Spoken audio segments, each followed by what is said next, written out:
recruit new said player. So, where we last left off, the party had successfully rescued a mother and child from a vicious bandit attack. They learned that this mother was fleeing, supposedly Lovosgrad, for fear of some sinister parties, potentially related to the Mafia. After that, the party decided to take a break to heal their wounds during a downpour, which proved to be very detrimental for Digger, who performed her worst surgeries ever, nearly severely wounding Nia multiple times in the process. But after the long delay of failed surgeries and wading through the downpour, the party eventually made their way to the center of the Liluvine Forest, which is where they were contracted to go, thanks to their deal with head priest Artandalus of the Absinthian Amicis, the group of people who are currently working at the Temple of Sol Saha in Lovosgrad. And here at the center of the forest, where a ring of red and silver maples reside, the party encountered, or discovered, I should say, the Tearmender, a very potent medicinal herb that has myriad uses. And head priest Artandalus had requested the party to bring back 10 bundles of 10 stalks, and he would pay them up to 100 gold if they managed to bring those back. Basically 10 gold per bundle of 10. Sorry, that would be 1,000 gold. But you know how to do math. So the party found the Tearmender, but while they were there, they discovered many strange statues around this central part of the forest. One was a surprised-looking gnomish woman in what was later identified to be vaguely sailorish attire, similar to what a nymph has been accustomed to seeing on both her father and her father's workers. There was another statue that Nia was investigating that looked to be of a short, squat, almost crocodilian-like individual, and Nia surmised that perhaps there's some relation to Ashra, a kobold, which, just as a reminder, are native to this island, so until you encounter one in this game, you have never heard of them or seen them. So, of course, our party here has encountered Ashra and kobold puppies, so they're familiar with them, but just a note for Ben there.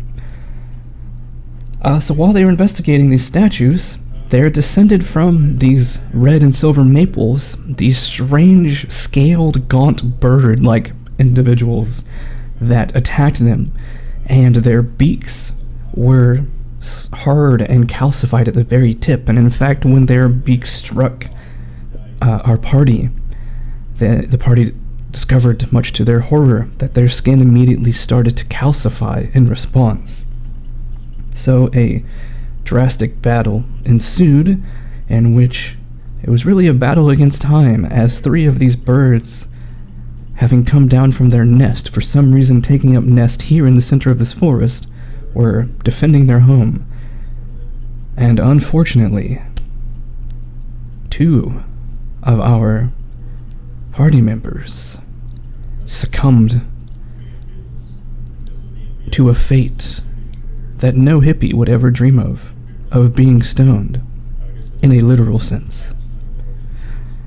That would be Onarash, the hireling that Digger agreed to accept from her brother, and Digger herself. They were both turned to stone. Dismayed at the loss of their companions, and uncertain of what to do, Nia and Ashra retreated to a nearby rocky outcropping to take shelter from the rain and reconsider their path forward. But it was during this somber reflection that Nia felt a pull in her heart to go and embrace Digger and Onarash, despite the fact that they were stone. And as a result of Nia obeying this strange tugging in her heart. A miracle was performed through her that de-stoned Digger and Anurash. Upon seeing this, Anurash exclaimed that Neo surely must be chosen by Sal Saha to not only be able to see the same visions that he sees in his nightmares, but also to have undone the effects of this petrification. So, for the past several sessions, there have been hints about some sort of connection with Nia and the Divine, and now it seems that there is perhaps irrefutable proof that in fact she is, in some way, connected to the deity of Sal Saha. And so, with the party restored, they took a long rest underneath this rocky outcropping over here. Atop the rocky outcropping, however, they discovered another somewhat alarming statue. After consulting with the group, Nia realized that this was a statue of head priest Dartandalus, the same person who contracted them to go on this journey. How did he end up here? That is the question on everyone's mind. And as we begin our session today, Session 15, Cymbals of Blood and Brass. The sun has just risen. You all have just woken up from your rest. You are currently eating your breakfast, sitting around a campfire. And your plan was to wait and see if Dartandalus manages to break free from his petrification today, or continue the journey that Digger has set out upon. That is where we begin.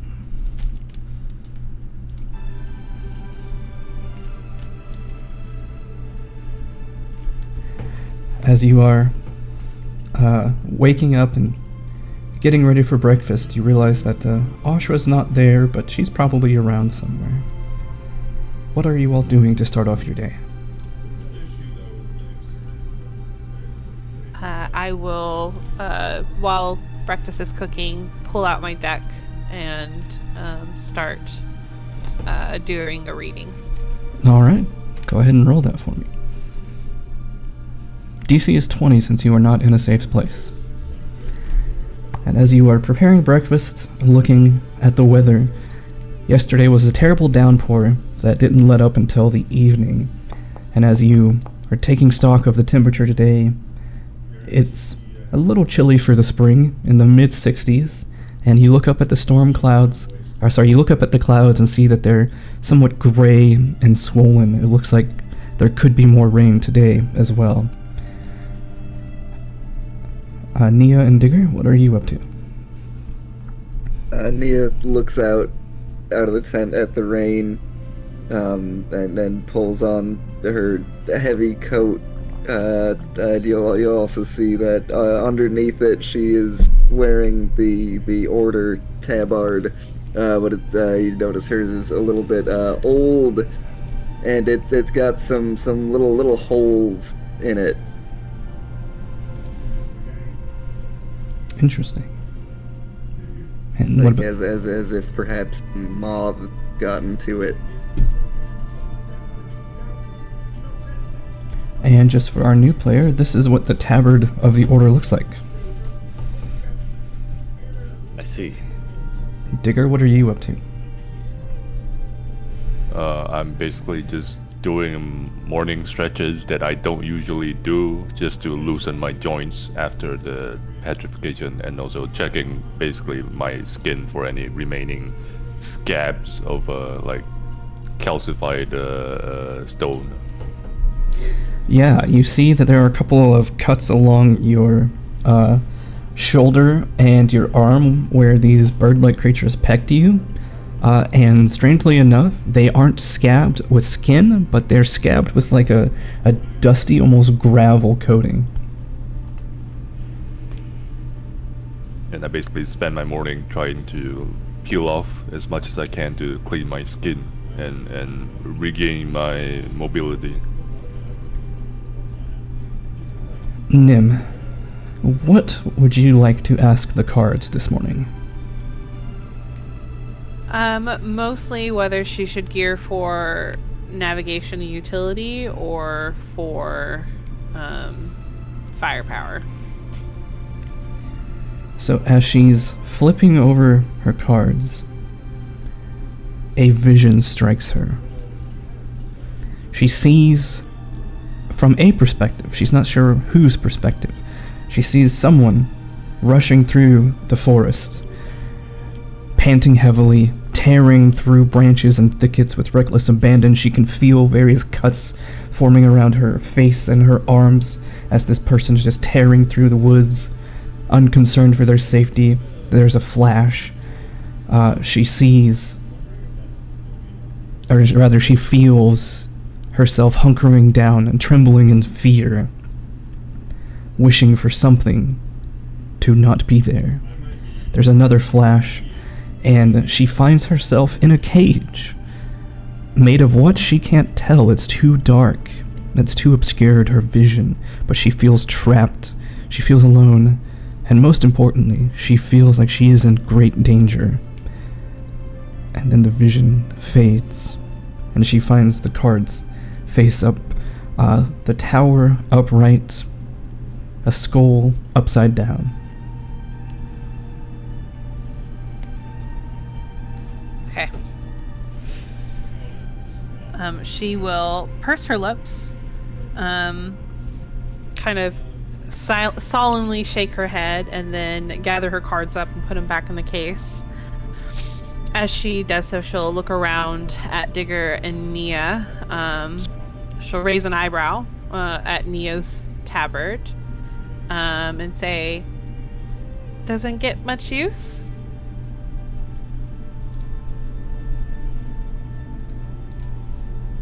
Bull, you're muted, by the way. Oh, thank you for that.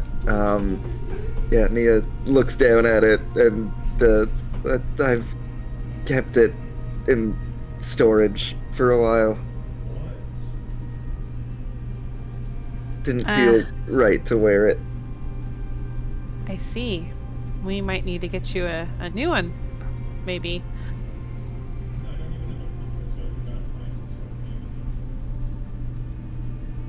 But no, this is it's authentic. Vintage. I was trying to avoid that word, but yes. Well, I don't know if we want to talk about next steps, but I think we're probably headed toward danger. Per usual. Yes, that seems common in this forest. I don't know what to expect, but it's not going to be good. Yeah, my reading this morning, Okay. As she looks at both of them very seriously all of a sudden. Promise you won't think it's weird.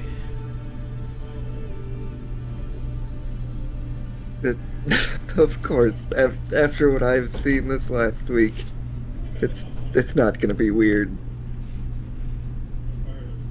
Okay.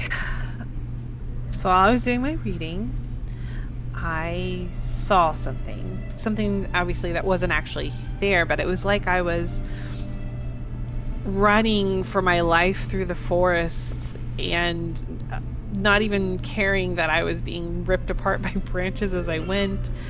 And I was trying to hide. I was scared for my life. And then all of a sudden I was in a cage and trapped and alone and terrified.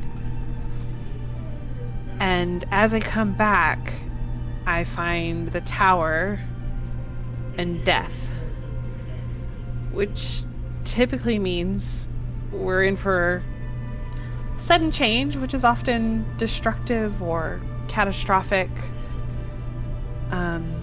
And the death card upside down means you gotta let go of old ways and continue moving forward. So just wanted to share the advice.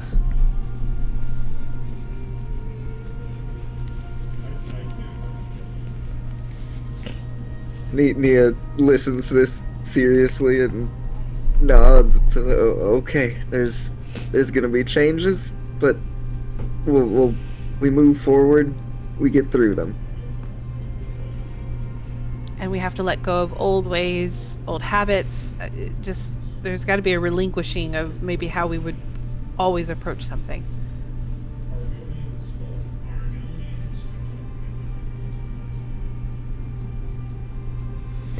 It's at this point that go ahead, Digger. We'll be ready to think out of the box, I suppose. But other than that, well, certain death is nothing new. We all did come into this mission fully ready to risk our lives. It's true. Has anyone seen Ashra this morning? It's at this point that you hear Ashra calling over, like, "Hey guys, there's another statue that we missed. It's looks like a person, and then all of a sudden you hear an explosion over there." Oh shit! I run. I dash out. Yep, we run out. Yep. So you run over here, and you don't find Ashra. You find a puddle of gore that used to be Ashra, covered in glue, algae, and other strange substances that she had on her person due to her alchemy. And you see before her a statue that is now coated in her gore. Ashra! Yeah, Nia screams. Oh shit. Fuck. Oh my god.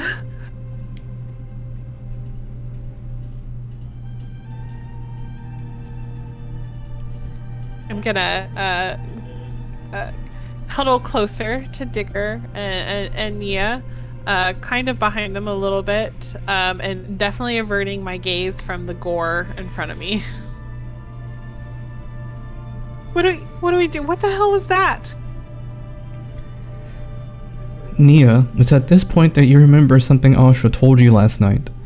She serves a particular... Told me about her goddess. Yes. And that her goddess is one of her big things, her goddess's big things, is to never reveal secrets.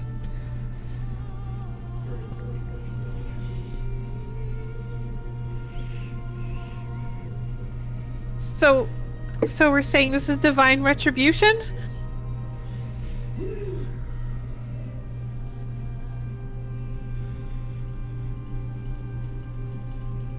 I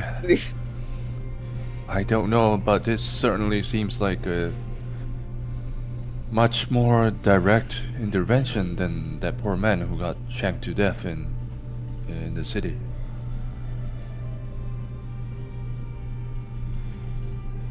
Anurash. Go ahead. What? I'm sorry, I've never, I've heard of, the gods, everyone has, but she's pieces.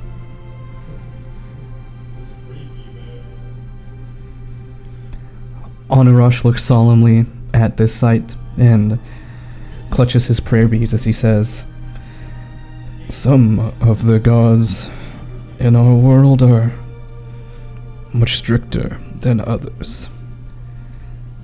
I do not know which goddess she served, but this kind of punishment makes me think of only one." Then what if we say her name, is she gonna make us explode too? Anurash holds back a slight chuckle at that, and he says, No.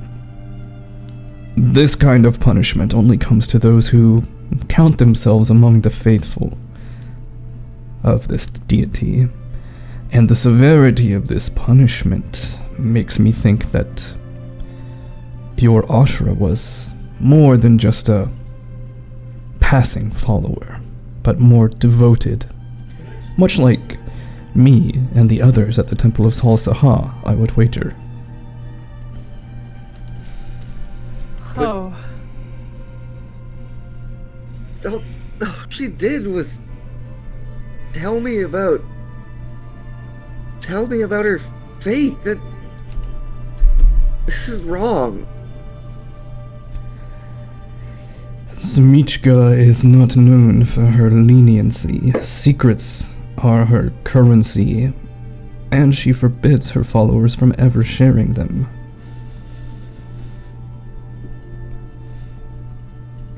This is why many people, I think, rightfully fear both Zmichka and her followers. Because, and he gestures to the puddle that is now Ashra,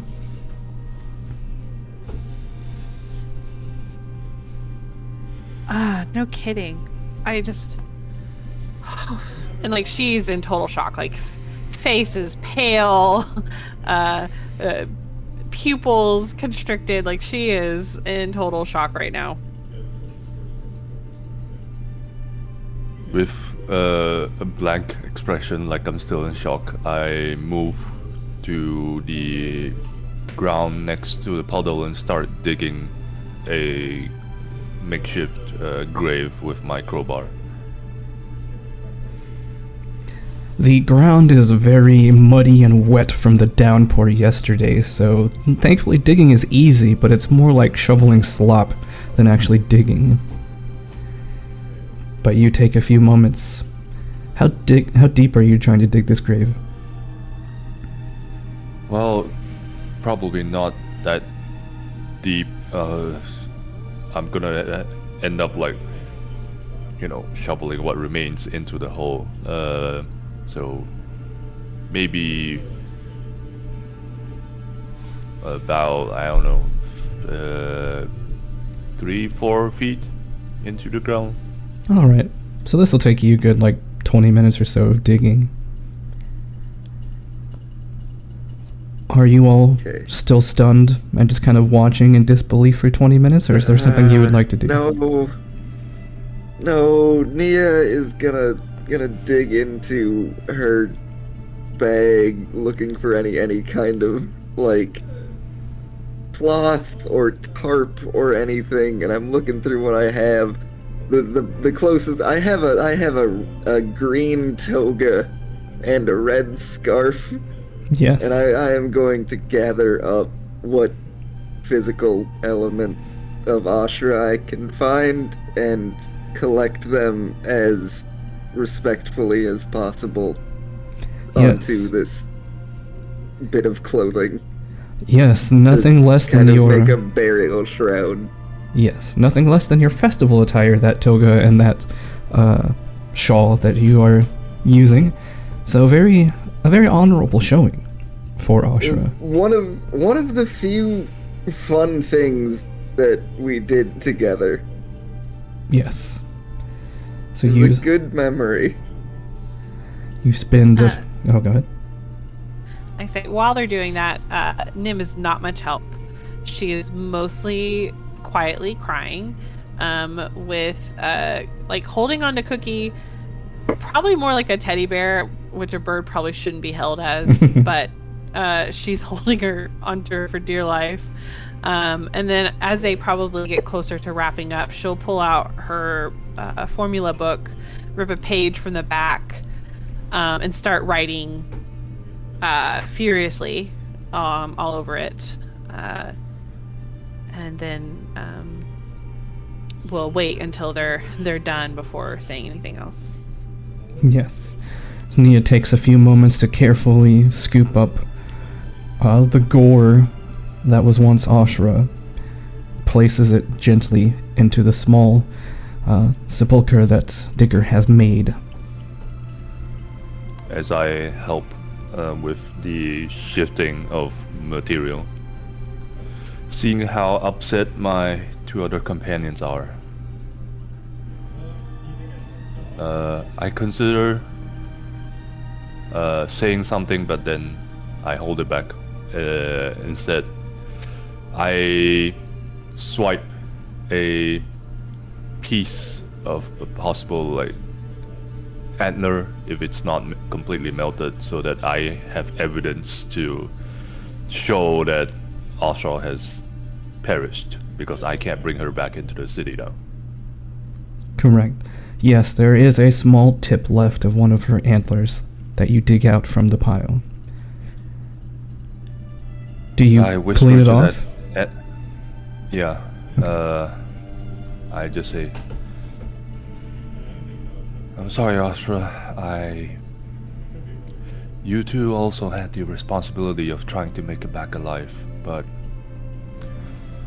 well, this is the best I can give you. A burial right under this beautiful tree. I still need one last bit of help from you, because we made a promise to get back together. And then I pocket the piece of antler. Yeah, Nia listens to that and then says, "Yeah, I guess we should say something, right?"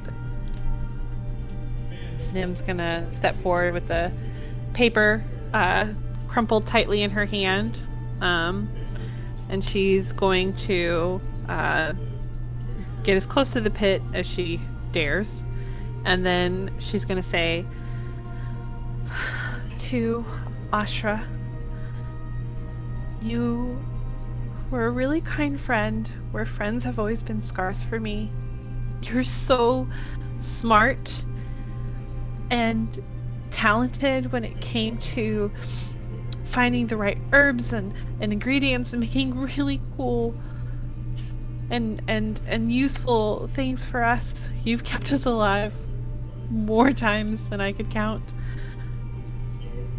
I'm going to miss your soft sarcasm, and I hope wherever you are now, you've found some peace. And just know that a piece of our hearts go with you." And she's going to then lay the kind of crumpled up paper on top of whatever it was, and then light it on fire. So, as if to take their well wishes up to the heavens. Yeah, Nia watches the paper burn, and then gives a little sad smile, and then steps up and says, when I first met Ashra, she breathed lightning, and she killed a guy in a training exercise. She slept out on the street and spent a lot of time looking for poisons and, you know, ways to really hurt people really bad. And you know what? Nim's gonna like she poke was- him with her elbow, like, dude. I think she was the best one out of all of us. Despite all of that, she really wanted to help people.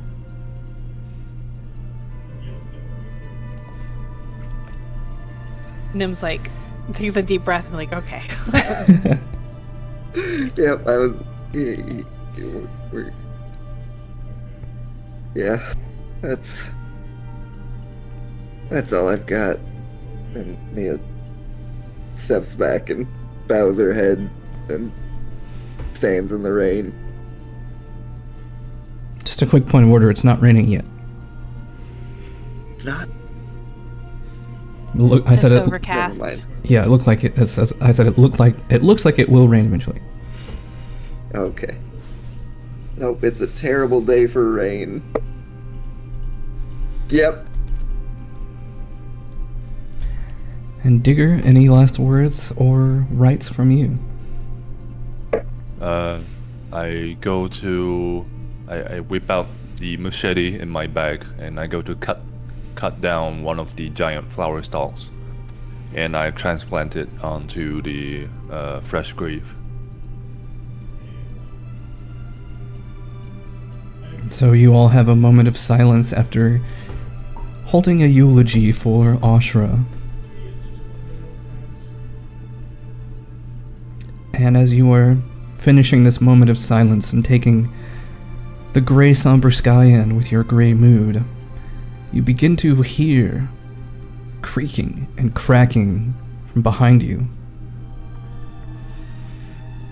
Nia looks to the statue of Artandelus. That statue is over here. And then It's she hard turns to- back to the sound. As you look at it, it's hard to tell. Is it moving? Is it not? You're not sure. But this statue that's been covered in blood and other gore from Ashra begins to slowly move as it's like the joints are breaking to get back their normal range of motion. And you see very rapidly over the course of the next minute the stone coloration fade. And what do they see in front of them?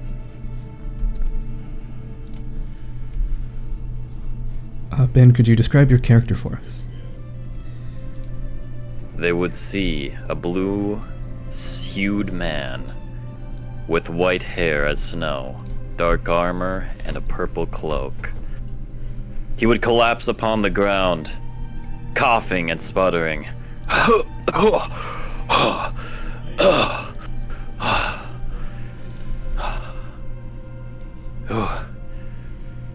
He looks up at Ash. Oh wait, that's not that character's not. Yeah, so I think the person he would see first would probably be Digger. So, Digger, what do you look like? So I am a young half-elven woman, just golden, wavy, long blonde hair, and I'm wearing a leather chest piece over just a regular red dress skirt, and I'm wearing leather boots, and underneath the torn skirt you can see leather pants. And I have a pair of goggles strapped onto my forehead, and you can see the handle of a dagger hidden just under my leather bracelet. Or bracers, yeah. And what you see notably is that she is wearing a tabard of the Order, just like you are. Johan, with the order. The blue-hued man will stand up, clutching his head. My head. Yes, I'm with the Order. Are you from the Order too? As I ask that question, I'm scanning this person for any signs of association with the Order. Yes, he is also wearing a tabard of the Order. The blue-hued man will look down at himself. So that's what that meant. Is this basilisk's blood? I heard that might cure this. I don't know. We didn't have any basilisk blood with us. Thank you. What is the time? Early in the morning? The time of the year. How long? It is currently the 13th of Asteros. 13 of Asteros. It's been 3 weeks since you last came here, Lysander. 3 weeks. Not as bad as it could have been. Thank you for releasing me. I am Lysander. go to introduce himself. Oh, perhaps you don't wish to touch me. I would see. Were you one of the teams that were sent here for the healing herbs? I don't know. My mind is a fog. It's messy. I know I came out here for a reason. There was a vision. A vision I had, yes. The stars guided me here. Nim just keeps, like, as they're talking, staring open-mouthed, and just, like, every time Digger talks, she's looking at Digger, and then every time the stranger talks, she's looking at him, and her head just keeps bobbing back and forth, and she's kind of like, well, there's a lot of change, and a little bit of time for her. And what does he see as he looks over at Nim? She is pretty petite, a little over 3 foot tall. She has very long, unruly, deep violet hair, and it flows in waves kind of down to her thighs. She rarely pulls it back or braids it, so it's kind of messy. She has a coppery colored skin. Her face is small, kind of cherub rounded face with a button nose. And if her face wasn't so cast in shadows from her very big floppy hat, you would be able to see her very large doe-shaped eyes that have 2 different colors. Her left eye being a bright leaf green, and her right eye is a like twilight purple. She is wearing a very large navy overcoat with some brass-colored buttons. She's got a giant green scarf around her neck and a cape on top of her that has like a kraken on it. She also has half gloves on her hands, and she's got various jewelry pieces. None of it's expensive, but it's all shiny, brightly colored beads, lots of different pieces all over her. And she has a giant purple and black owl sitting on top of her hat, on top of her head. And upon seeing you look over at Nim, this bird hops down to the ground and cocks its head at you curiously, Lysander. You've never seen an owl like this. You people look like you've seen a ghost. I'm sorry, we've had a lot happening. We've just lost a friend, and then you came out of nowhere, and I'm glad you're okay and all. I'm Nim. This is Cookie, and she points to the owl, who's almost as big as her, and it has very normal owl appearance, except its eyes are very lizard-like. I see. I'm sorry for your loss. Forgive me, my head is pounding. Sit down on a...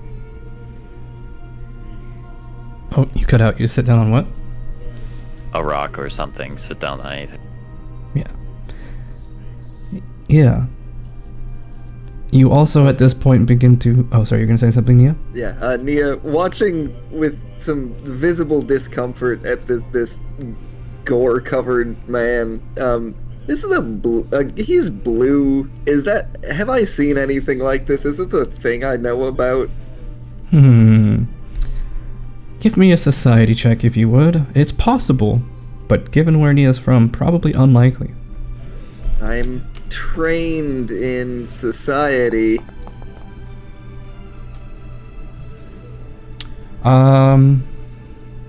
So, you have heard rumors about a strange group of people on the border of Kasalovakia and the Alogaran Empire, but that is about all. You just know that there's apparently a strange group of people that just kind of appeared and settled there. But you've never seen any blue people before.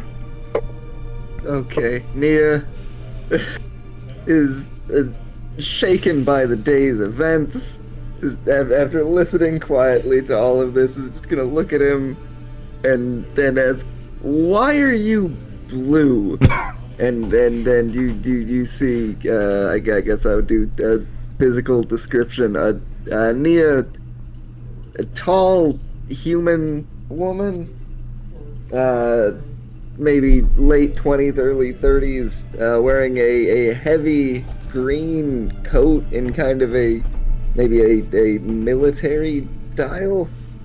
A tabard of the order underneath, and she's got a thin sword on her belt.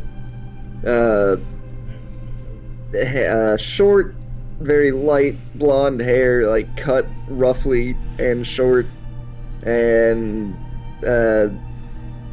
pale skin with visible burn scars across her face.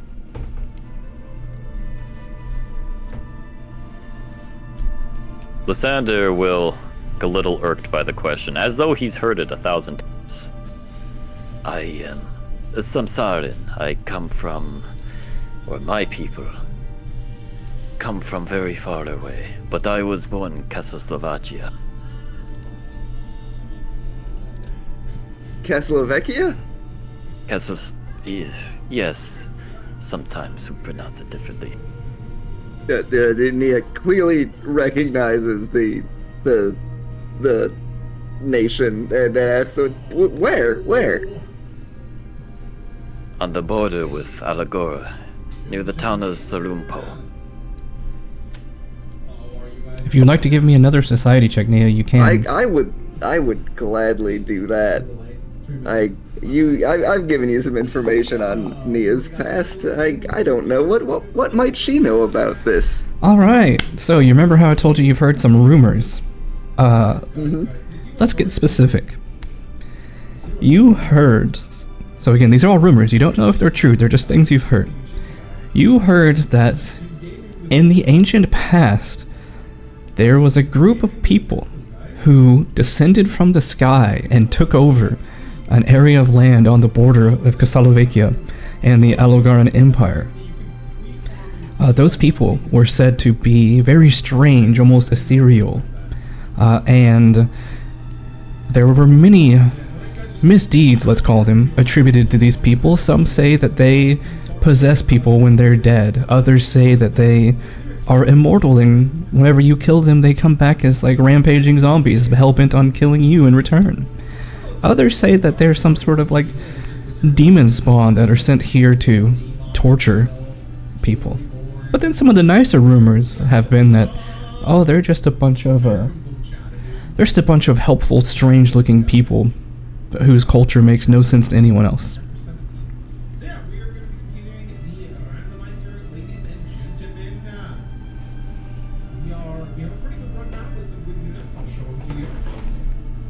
Have I encountered any kind of like any people like him in the city before? In Lovosgrad, definitely not. Okay. Wait, you're a Samsarin? The rumors are true that the people who came from the sky? What are you doing here? Lysander will smile at that. All true. That is what I'm trying to remember. I would like to roll a check to remember. Sure. Remember about your people, or what are you trying to remember? No, what immediately happened before Oh. before I got turned to stone. Sure. Why don't you give me a will save?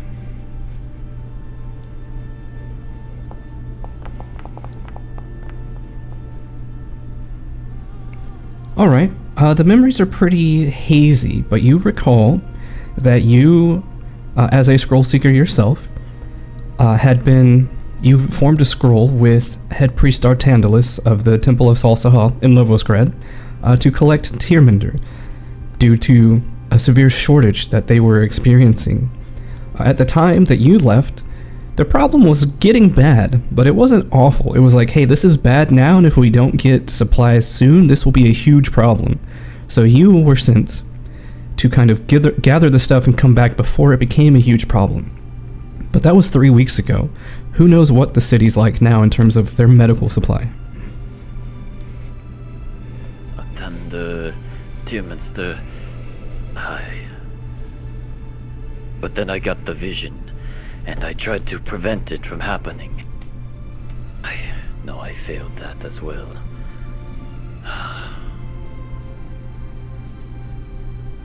Sometimes I feel like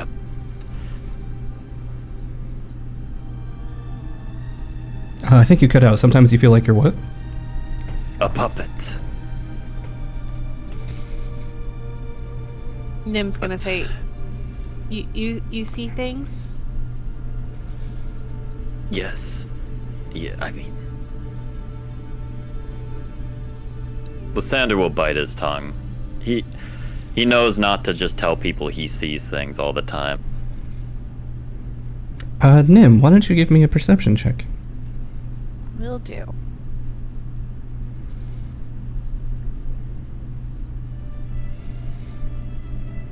And by the way, everyone, don't forget that you start with a hero point for the session, so if you haven't, add that to your sheet.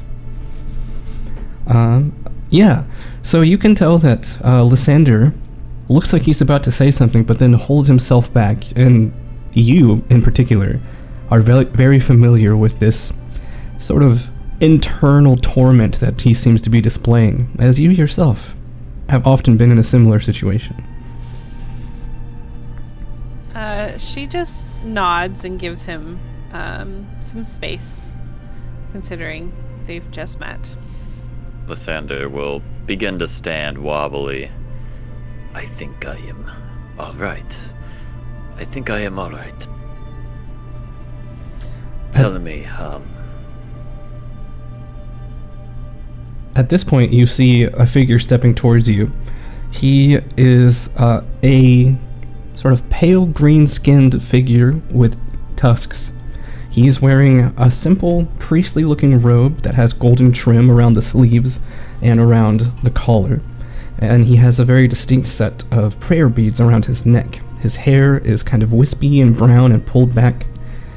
His face shows signs of age, and he looks at you, and he says, "Excuse me, sir. I am a priest. If you need something tending to, I can help you." I am just stiff, but I don't think I am wounded. "Oh." He nods, and this is the person you see before you. I see. Thank you for the offer. It is no worry. I am Onarash, by the way, of the Temple of Salsaha. And then he takes a moment to look at you. And he's like, "Hold on. May I clean off your face really quickly?" Very well. He pulls out a handkerchief and he begins, he pours some of his water from his water skin on it and wipes. Before he wipes, Nim's like, oh, and she will cast Prestidigitation to clean him up. Onarash is like, "Wait, what?" And then, "Jing!" All of a sudden, "You're a nice pretty boy, Lysander." And Onarash looks back, he's like, "Oh, wait. I know you. You You do?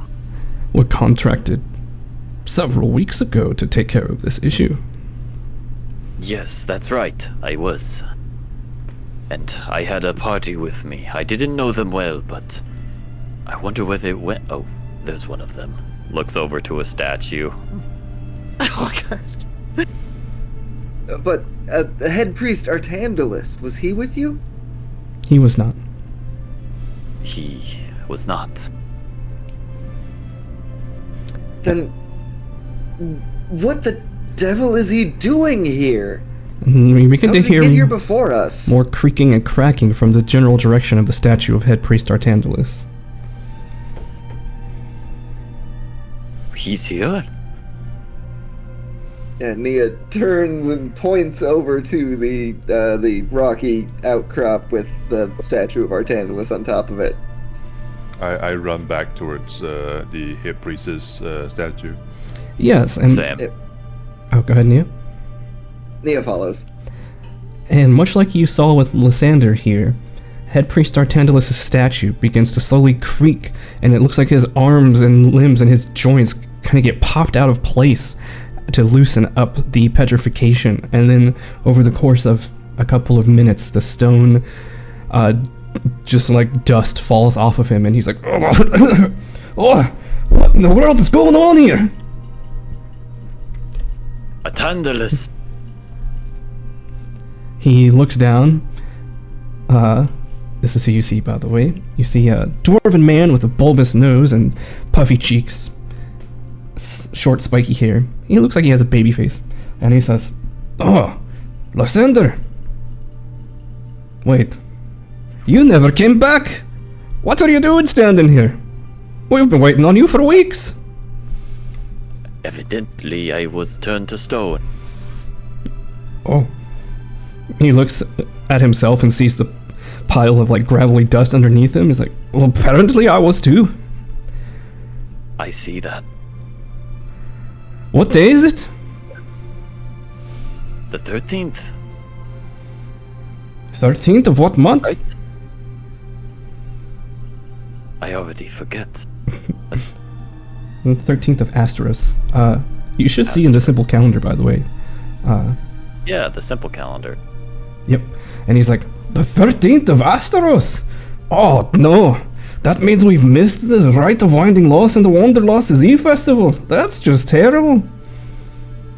Oh, what a shame. I was wishing to go there. Wait, you hear wait a you hear- second, yeah. wait a second. Go ahead, you spoke first. Cole. I was gonna say same thing. Like you hear Nim go, "What?" Like super loud, almost rude. Yep, Nia, similar shout. What the, what?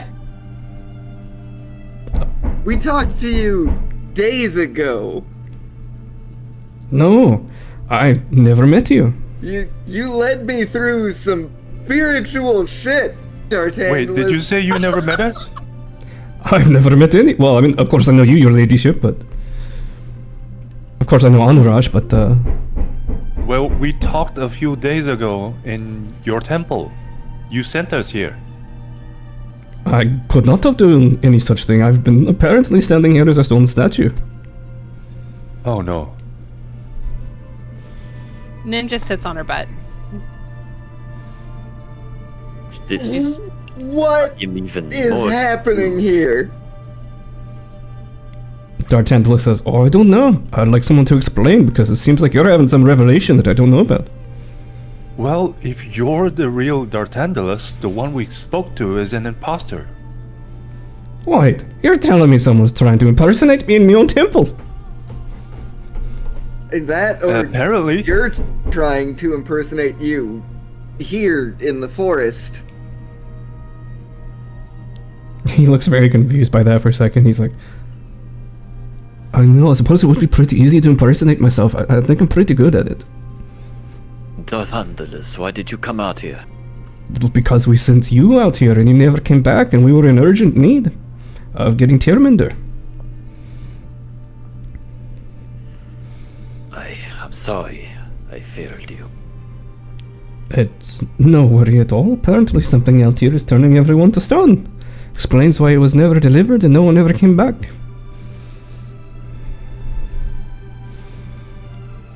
But hold on, go back a second. Sorry, my brain's still a little gravelly. You said there's someone who looks like me in the temple at Lovosgrad. Yes, that person, if that wasn't you, sent us here to get more Timrender, because the last team didn't make it. That does sound like something I would do, but obviously I did not do it because I've been here. That might also explain why that one Emberling didn't make it, probably because that head priest wasn't doing his job. Wait, what happened to cause an Emberling to die? Just grave injuries. What's been going on in the city while I've been stone? Well, I don't know. Your presence here just revealed a bunch of I don't know. You weren't supposed to be here. we were surprised that when we saw your statue here, we wondered how you got here so fast, even though you said this, well, ahead of the journey 3 days before, and well, this explains a lot. You see Anurash is just like has his hands on top of his head with eyes wide and with like an oh shit expression, and he's like, no, yes, you went out 3 weeks ago, but you also came back a couple of days later, like you were supposed to. What? No. And he's just like having a... Yeah. The headache is coming back. That means whoever's running the temple of Salsaha back in the city isn't doing their job, because it's not you. Must be an imposter. D'Artagnan lets out a big sigh, and he sits down on this little rocky outcrop, and he's like, oh, my old dwarf knees are a little stiff, and not just because I was stone. He does a little knee slap like he thought he was telling a joke, and he says, alright. Well, I need to get back to the city ASAP. Should be no big deal. Anurash, since you're here... Except this forest is full of death. What? This is a lovely forest. What are you talking about? I mean, animals attack us, undead things attack us, Oh, undead? anything attacks us. Oh, I've never heard of undead in this forest. I mean, yeah, it exists. It's a recent thing. It's more recent than 3 weeks. So. Oh. Again. I must ask of all of you. So you say chaos has been getting worse and worse? In a way. Well, to brief you up, in summary, I'm an archaeologist. I discovered a set of clues that point to me towards a location far deeper into the forest. We came here as a detour to get the Tearmender for the city. Because people are really hurt and the temple can't help. Yes, I came for similar reasons. If you're headed back, D'Artagnan, we could give you the Tearmender now. Oh, that would be great. Yes, they were already in need of it before. I imagine now they are in desperate need. Do you know a safe trail back? I mean, the same trail we always take out here to the harvest in the middle of the forest. I know the way. Oh, it hasn't been the last 24 hours. That's true. And it's also only north. Oh, and you can choose a location. Yeah. I do not know the way. I know the way. I do not know the way. He's like, no worries. We priests travel this path often to harvest. It's just been getting difficult lately, but if I am back now and you have Tearmender, then problem solved, right? Yeah, just be very careful going back. It is, like I said, very dangerous. Animals are not friendly and fuzzy. Except for you, Cookie. And she, will pat behind her scruff. Yeah, as you say animals are not friendly and fuzzy, Cookie just leans over the wide brim of your hat and stares you dead in the eyes. And you scratch her chin and then she hops back up. And D'Artagnan... Should we not escort D'Artagnan back? We do not know how dangerous this imposter will be. We should, but we're also very short on time. Basically, to pull a very, very complicated story short, this archaeological location we're heading to, it's related to the chaos that's been happening recently to the city and its surroundings. Well, Apparently we some kind of... hypothesize that it is.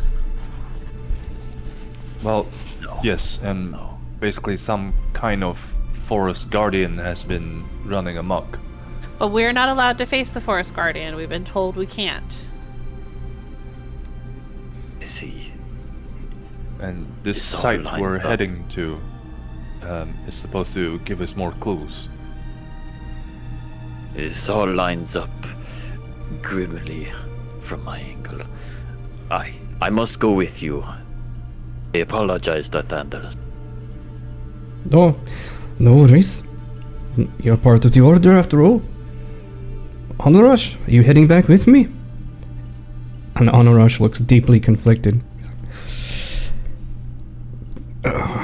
Technically, head priest, I've been contracted by the Damasur to make sure that her ladyship comes back alive. But I also can't leave you alone. And he looks very conflicted. Nim looks at Digger like, your call.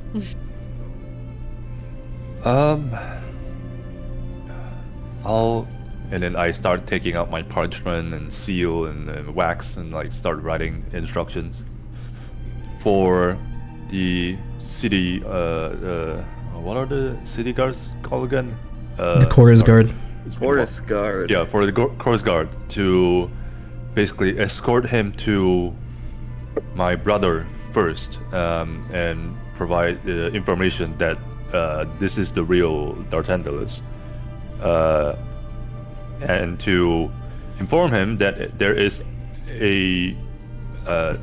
another Darthandalus that's also in the temple, and urge him to make an investigation into it. Very well. You hand this scroll with And of you. course to protect this Darthandalus. Right. So you jot this out, seal it with your seal, and hand it to Head Priest Darthandalus, and Honorash gives you a bow and says, "Thank you very much, your ladyship, for allowing me to go. If there is still time left in the contract, I could try to find you, but I do not know where you are going." Well, and you should probably not come into the forest to find us. You saw how not fun it was just to get here. Indeed. Very well. I shall pray for you every night, then, your ladyship. And he helps Darthandalus hop down from the stony outcropping. And Darthandalus, as he lands, he's like, "Oh, old bones." Well wishes from the gods would be great, actually, considering how much divine interaction we've had thus far. I silently pray to Salsaha to watch over her followers' journey as they make it back into the city. Yes, the gods keep their eyes on this place. Darthandalus looks at you all and says, "Whenever you make it back to the city, I hope, if you do come back alive, stop by the temple and I will... Actually, there are now 2 scrolls out for the same job. Our intention was never to pay for 2 of them. So how about... I guess technically you're the ones who succeeded, so you..." And he points to the 3 of you, Nia, Nim, and Digger. We'll figure out the technicalities when you make it back. Alright, sounds good. Oh, and just to make sure we're talking to the same Darthandalus when we make it back, let's say the code word for all of us right now. Oh, can I pick that? Can I pick the code word? Oh, sure. I want it to be pumpernickel. I don't mind. Okay, so I just say pumpernickel when I see you, or what? Well, we'll ask you. We'll ask you for the code word, and don't just say pumpernickel willy-nilly to anyone in the city. Understood. Well, alrighty then. Oh, by the way, he looks at you, Nia. He says, "I sense the hand of the goddess upon you. You claim that the doppelganger me helped you with some spiritual stuff." Not quite. He's talking to Nia. Oh, sorry. Yeah. Yeah. You've never met me, huh? No, can't say that I have. But I definitely sense the blessing of the goddess upon you. Okay, and what if I told you I had a vision of a figure of light telling me to help its people, but I was clad in chains? Then I had another vision of the city burning. He looks gravely serious all of a sudden, and he says, "Well, it is not for me to speak of what the goddess means to you, but it sounds like there is something personal or something in your past maybe that is holding you back from embracing your calling. But apparently one step towards it is for you to help her people. The people of Sal-Sahar."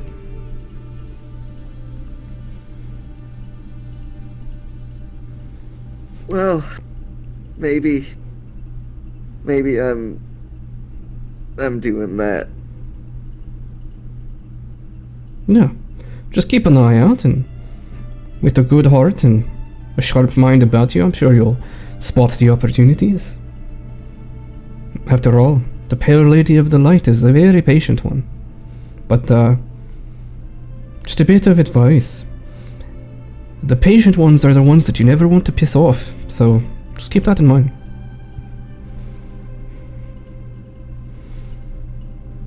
Yeah, I've seen enough, I think, of what happens when the gods get pissed off.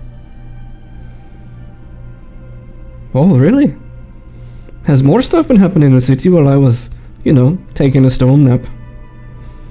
Well, Do the gods themselves intervene? you could say that a couple of times now. Oh, pray tell, what happened?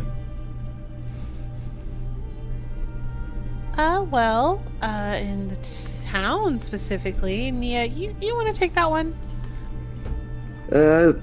Yeah, we met a man who was blaspheming against one of the gods, and he was pierced by an unseen force. And just today, a friend of ours shared with me the nature of her faith, and she was punished for it. Oh, such vengeful retaliation. That surely can only be the Michkanonos that you are speaking of. Nim nods her head. Far be it from me to impugn any of the gods, but let's just say I would never want to be within 1,000-foot radius of any follower of that one.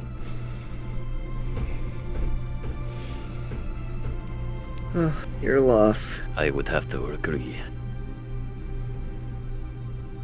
Well, anyway, it sounds like the situation at the city is getting far worse than it was when I left, so onrush. Yes, we have little time to delay. I am very behind. Yes. Let's make for it. Best of luck to you all. May the light guide you. And as he says that, he pulls out a symbol. It is a symbol that you have seen before, Nia, whenever you were having a divine encounter, as it were. And that symbol is a silver medallion with 2 sickles turned upside down and crossing blades, and some kind of grassy plant is growing in between them. You can't tell if it's like wheat or barley or what it is, but then behind even that is a rising sun rising over the horizon.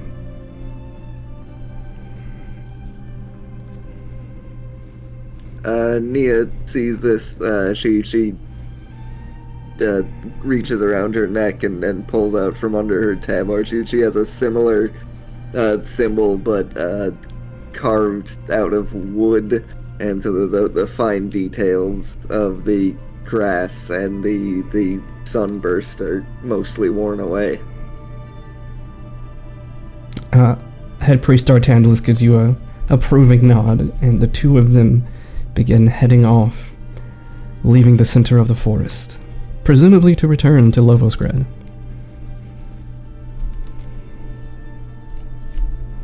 Now then, where to? Nia watches them leave and says, I really hope that was the real D'Artandalus.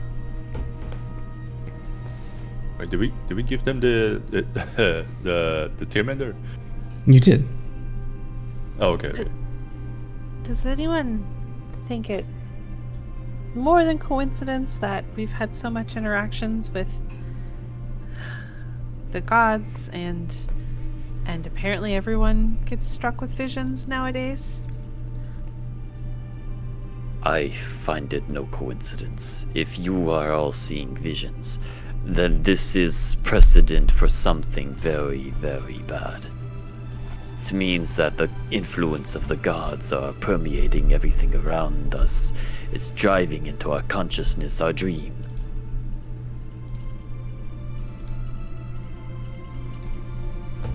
Yeah, Well, unsettling. I haven't seen any visions, but this trail of archaeological clues that I've been tracing, they're all linked by some sort of strange magic that I can't describe, but always felt there was, well, something greater than the supernatural. Something greater than the arcane. All I know is something is prophesied to terrible to happen to this island. I have been searching for a way to stop that prophecy. Me turning into stone somewhat dampens my confidence, for I could not even prevent that.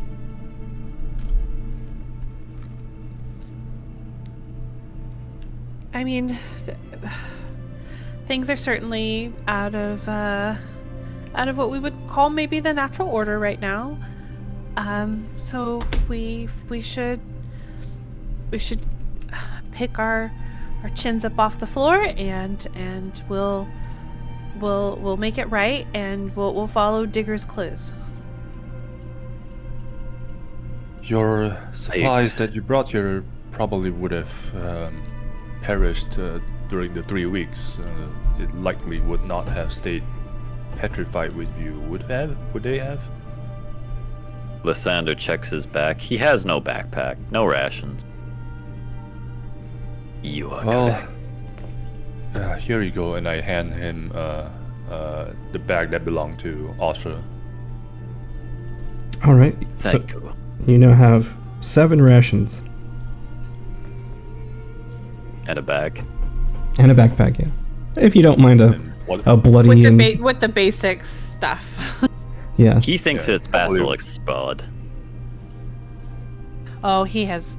Well, he is clean now, but that bag is. Yeah, the bag is covered in like bone chunks and blood and Oh. like glue and algae and other weird substances. It still has Oh. Basilisk blood on it. That is not. That might be the blood of our that once was our companion. That's the Oh, divine she- retribution.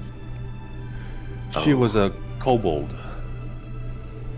Lysander, you don't know what that means. Kobold. Yes.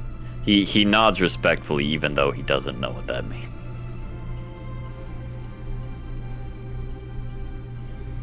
Well, apparently they're native to this island, though mostly not civilized. We might run into one someday. I'll point it out to you.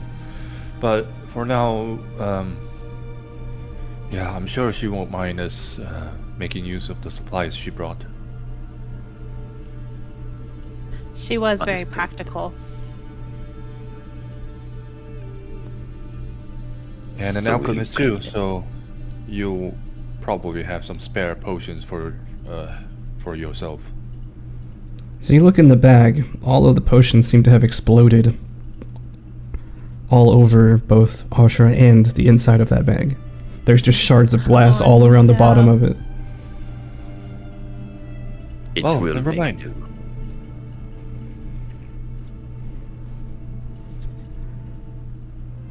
Well, All right, then, let's shall- find our way back. Yes. Find your way back? You're heading back to the city? No. We trace back to our initial path to head to the archaeological site Gotcha. because we I went on a would like- detour to this place. Right. I would Before like... we- Oh, go ahead. As we walk away, Nim will probably keep glancing back at where we buried Ashra until she can't see it anymore. I would like Nim and Lysander to give me a perception check, please. Understood.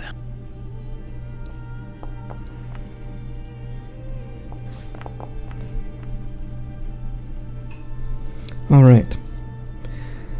So, as you are looking back, you begin leaving this, what should be a rather beautiful and tranquil little meadow here in the middle of the forest. This ring of beautiful red and silver maples, which, Nim, you recall seeing on the back of the griffin of Elodie whenever she took you down the crumbling crags atop her griffin. And after about the third time that you look back, you see a faint blue glimmer of light shoot up in the distance in the way that you are looking. While everyone else walks beyond, you see a small glimmer of blue light shoot up above the tree lines. Further Is this past us. Is this reminiscent of the beacon? It is reminiscent of the same light that Digger once triggered. And she will run up to Digger and tug at her shirt. Yes. And she'll point back. I think we're going this way. Oh shit. Okay, that's new. Yeah, it's the same kind of beacon. But it's back this way, not this way. Yeah, I was going to backtrack, but it seems like whatever that wants us to head there is short on. Well, it's urging us to hurry. Unless someone else has triggered the beacon somehow. Don't you have that stone with you? Yeah, I whip it out of my backpack. It's like a laptop-sized stone tablet. Sorry, I don't know how else to describe the size. Yes, actually, for the sake of our new player, let me show you all again. This huge stone Digger pulls out from like a safe in her large backpack that looks like this.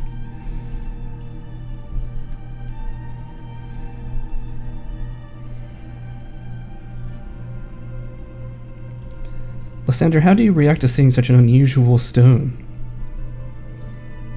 He would be very interested. I'd like to knowledge check if I could. Sure, give me Arcana.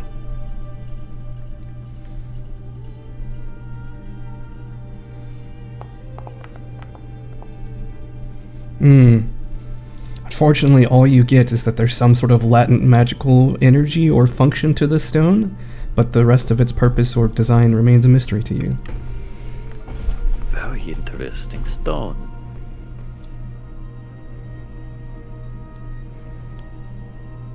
Where did you get and- it? From a chest, actually. And the chest, well, I found it by quite literally sniffing out the magic. The chest And it was was- buried somewhere in the forest. And it was opened with a song. I Yes, see. we had outside help in opening it.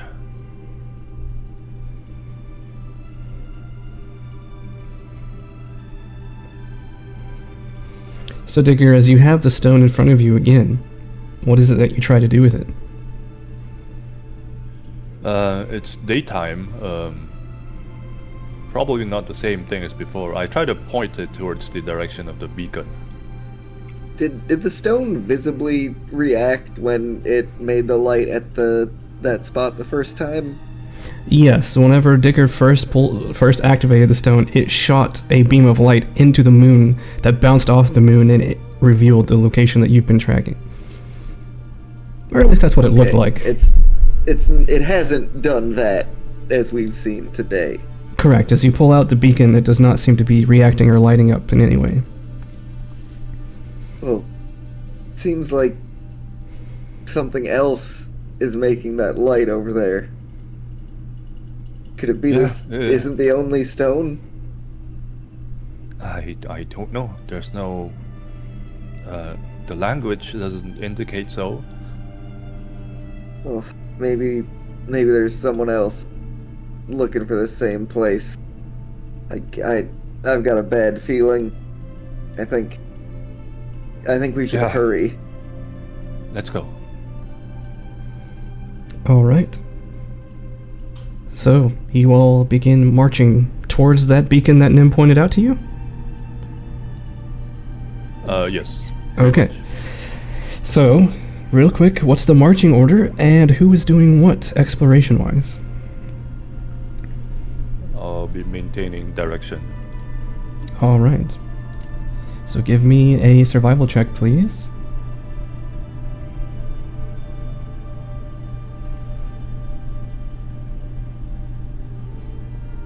Nim, are you still scouting, or are you doing something different? I'm trying to decide if I want to do that or let someone else scout. I'm thinking. Okay.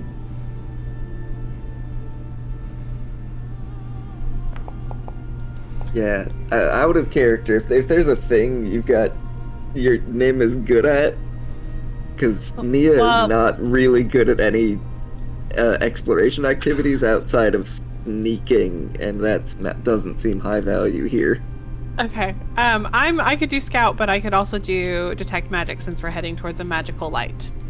So, not that it does anything, but register the presence of magic. So. It's up to you all. I'll search. Okay. So give me a perception check, please, Lysander. What do you think would be the most useful, Nim? I'll do detect magic just because we are heading towards magic. All right. Okay, and then Nia will scout then. Alrighty. So, and Digger is in the front, I presume? Yes. Alright. I'll go second. Third and fourth belongs to? Sander will trail in the back since he's just following. Okay. Alright. So you all head off in the direction of this beacon. Now, there's one thing I want to bring to your attention. Since you mentioned you felt it was urgent, you could also, all of you, take the hustle activity, which would allow you to move at double your speed for a certain number of minutes. Let me check everyone's con, because if you want to do this, we use the lowest person's con. Probably me. So for 10 minutes, you could make some pretty significant headway by sprinting through the forest if you want to. But if you do that, that means you can't cast detect magic, you can't search for danger, you can't keep track of the direction, etc. So it's up to you. Can we eyeball, like, how far in the distance beacon is? Like, is this, we'll get there soon, or is this, it's a jaunt, and we could hustle up until we get closer and then move to more careful maneuvering? Whoever wants to, give me a survival check, and I will let you know. I would vote to not hustle in case we lose sight of the beacon and we get lost, because we're now completely off the trail and relying on the beacon. Okay, slow and steady is my vote then too. That is fair. We should not always rely on strange vision. Very well. Do you still want to get a gauge of how long you think it will take you to get there, or no? I'm not very adept at that, so I think Nim, she could try, but she will be terrible. So we'll give it a shot. She has no idea. Yeah, I figured. She's not an outdoors girl. Alright, and also, you all gain a hero point for your respectful way of dealing with Oshua's death, as well as your commitment to the problems with the city. And that is where we're going to take a break, as you all begin following this mysterious beacon. Break time. Be back in 10 minutes, everybody. Okay. Oh, good stuff. All right. I'll be back. See ya.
35 seconds or so left. Just waiting on Kyler.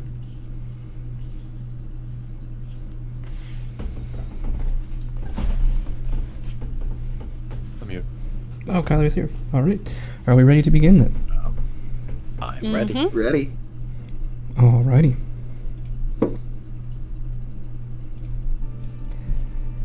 Alright. So, with Digger at the helm, keeping track of the beacon and also using her excellent field skills, being both an archaeologist and someone who's just, used to camping out in the woods a lot. You all proceed at a steady pace through the forest. You travel for a good couple of hours until those gray, swollen clouds finally release their tears onto the land below, and rain begins to fall. But much like yesterday's rain, this is not a cold rain. It's a very warm, sticky rain that almost makes you hotter as you travel through it. It's mildly uncomfortable. But you continue for another couple of hours on this journey, hiking through the forest, hiking through dense hills and thick underbrush, occasionally cleaving your own path by chopping through the untamed wilderness, as you recall that this island is largely uninhabited and some would say untamed. So there are very few, if any, roads, quote-unquote, here, let alone trails or well-explored paths. So you forge your own. Is there anything anyone wants to do during that time, or shall we fast forward? Swear. I just curse. Just curse. Nia, obviously unprepared for this. She does not have forestry tools. Gets hit in the face by more than one tree limb, and just clearly having a bad time of this. This is an unpleasant place, an unpleasant experience. We will have to push through. Nim's trying to always stay close to Digger so she passes through, she clears most of it for Nim, and Nim just appreciates her paving the way. And I mostly just try to push past any foliage instead of clearing with my machete, just to reduce the chances we trigger the actual forest guardian. Good point to note. Also, Lysander, for you, something that didn't happen to you your last time that you vaguely recall traveling through the forest, for these several hours that you're hiking in this beautiful forest. They're all hickory trees mostly, by the way, except for the maples that you saw in the center. What's strange to you is that you never see any wildlife cross your path as you're hiking for this long time. You never even see signs of wildlife. No trails, no left game, no birds in the trees even that are calling at you or curious. You don't even hear the sounds of any insects. It is dead quiet in this forest except for your movement and the rain. Do you hear that?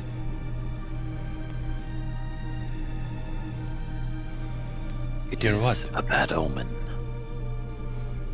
Nothing. Oh,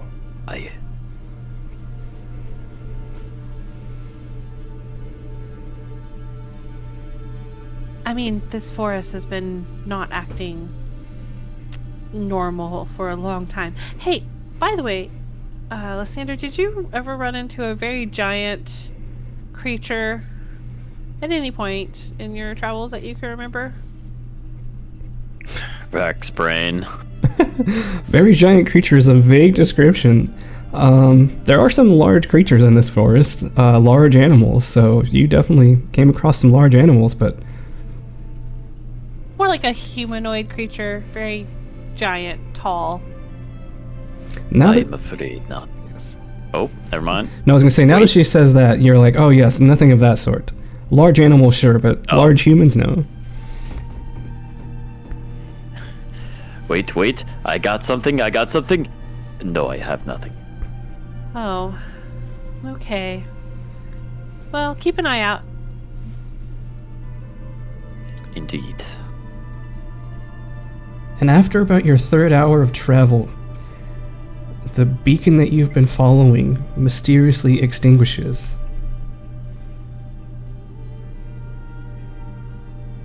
After having kept my eye on it, do I have a rough direction do I still know where to go? Give me a survival check. Let's put your skills to the test. I will give you... This is related to your investigation, remember, so you do get your bonus to Yes. it. Could I guide you? Oh, sure. Yeah, because you would see Digger kind of looking for a moment at the beacon being gone, so... That's Digger, not Nia. Correct, yeah. And I also am using a compass. Yeah, that just prevents you from having a -2. All right. Was that including the +1 from guidance? I don't think so. Yes. Oh, it was? It doesn't It doesn't was. show up on your check. All right. Well, let's remove this from Nia. Remove this from you. And you are now immune to guidance for an hour. Yes. With looking in the direction of where the beacon was, and you feel this divine guidance as Lysander, describe to us how this looks whenever you cast a spell on Digger. Lysander's eyes would briefly glow a starry light, and then Digger would simply catch a feeling, a nudge in their mind. You feel some sort of other presence kind of nudging you in the right direction, and you have a pretty solid lock on it. You know where to go. I look at Lysander and Lysander, wrong campaign. Oh, Lysander. Taylor and I were just talking about that. Wait, there's another Ander out there? In the first campaign we ran, there was a smarmy drow who was named Lysander. He was like a recurring frenemy of the party. Oh, He Sander. was Sass Queen Nastander. Anyway, sorry. Go ahead, Digger. Yeah, I thank Lysander and keep heading towards that direction.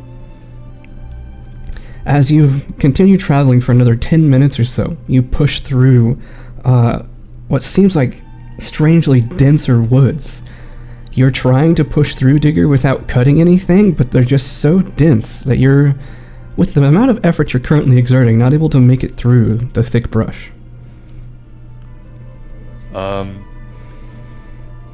I use the crowbar instead to pry open the gap for us. Without I don't want to resort to the machete. Sure. All right, give me an athletics check.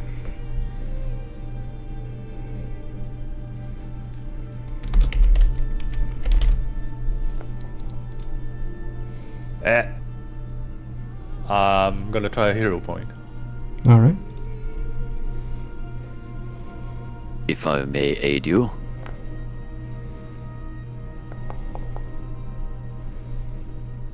Oof. So, Digger, you're trying to push for a few minutes, being very careful with your crowbar, but about as soon as you make a clearing, the other parts of the brush just kind of tumble in and fill the place of where you're trying to push through. We may have to cut. Or go around. Let me see, just hold on. And I take like a minute to see how far this wall of plants extend. Sure, give me a perception check.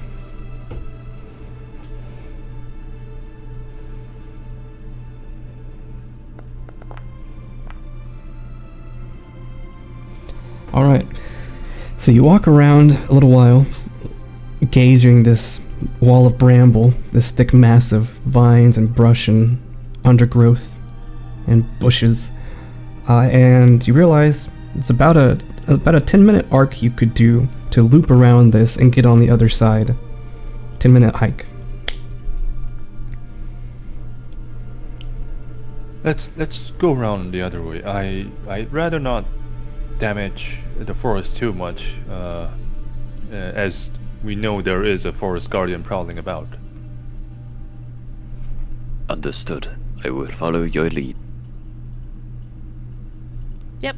I don't know my way out of a field, so. At least not without Cookie's help.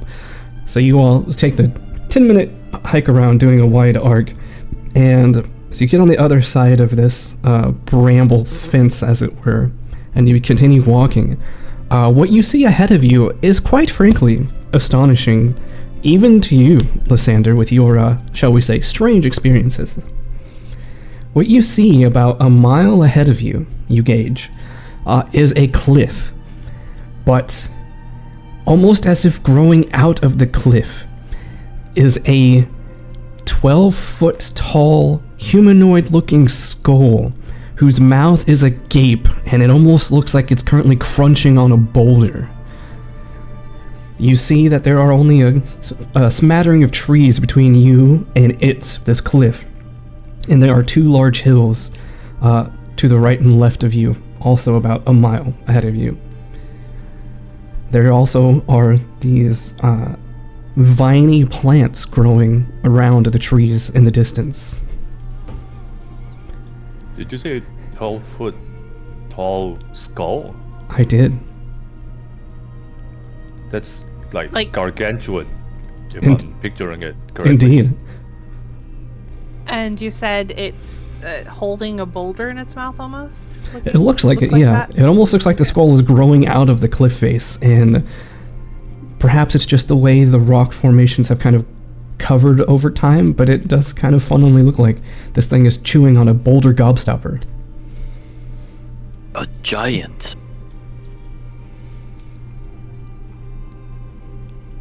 That is incredible. That's kind of scary. I've never seen a creature that big before. The beacon let us hear then.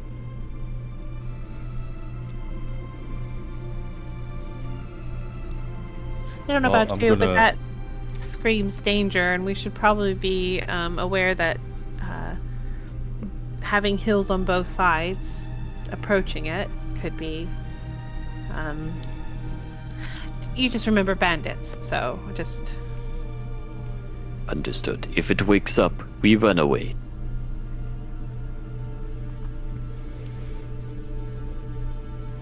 Okay. And then I start looking for any like archaeological signs that's related. Oh, I basically take out the tablet. Okay. And keep in use mind, as this a is reference. this is a mile ahead of you, so you are quite a ways away from it. Oh, We can see that approach. skull from here. Okay.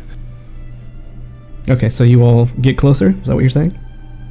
Yes. Yes. All right. So you get closer, and as you move closer towards the little valley, you see actually about 20 feet in front of this cliff, what was hidden behind the smattering of trees, are these strange twinings of roots that just spiral out of the ground, interlocking with each other. They almost look like pillars, were it not for the fact that it's just a bunch of roots growing out of the ground intersecting each other. And actually you couldn't see that from this distance, but yeah, so you see these strange root-like pillars about 20 feet in front of this cliff that were behind some of the trees.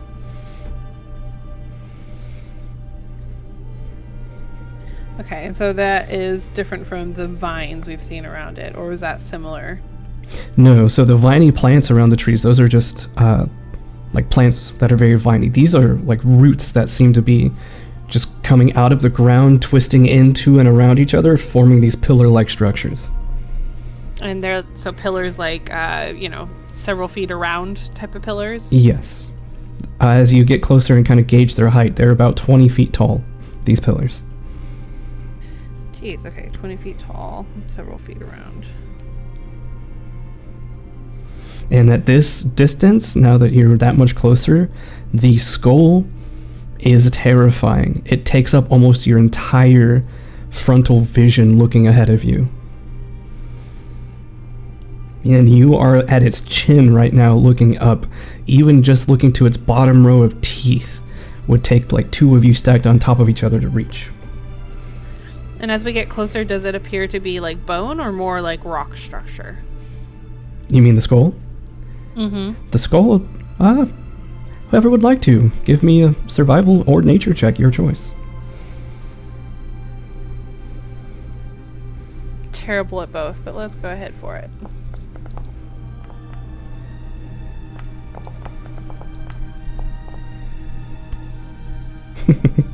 Nim is Roll nature.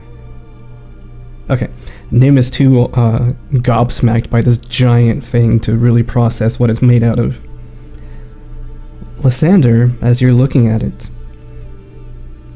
you can tell quite easily that it is, in fact, very old, weathered bone that appears to have come from an organic creature. And you can as well, Digger. Lysander will touch the bone and close his eye. You touch the bone, and despite the cliff seeming to have claimed the skull as its own, meaning it has been here for who knows how long, the bone is not brittle. It is still quite sturdy. It has turned an almost yellowy color.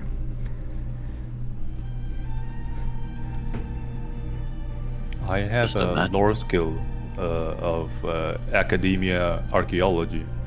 Can I try and see if the lay of the land here, how things are arranged, what this giant skull is, whatever is in the mouth?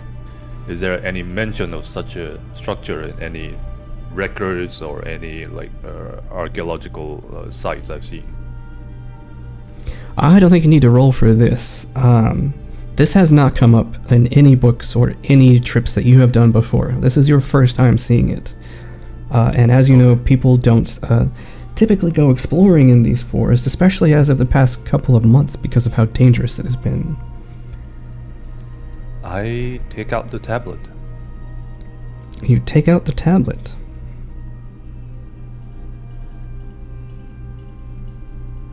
And do what with it? I pointed towards the structures all around me. I'm basically like turning in place, pointing, and if that doesn't work, I tap. I'm basically like pressing random buttons on the on the like, the control panel. I'm tapping like random aspects of the tablet, like the center gem thing, or maybe some of the writing on it. I don't know. So here's what happens. As you point it towards the skull, nothing happens. You point it towards the root pillars, nothing happens. But as you turn around, to your left, a faint blue beacon shoots up only about 5 feet from the hill on your left.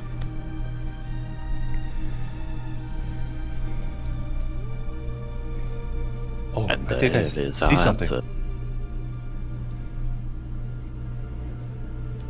I point the tablet at the tiny beacon. Indeed. And the light from the hill seems to hit the beacon. The runes and the glyphs on the tablet turn a silvery blue color for a few seconds and then fade back to normal. Lysander will approach where the light was coming from.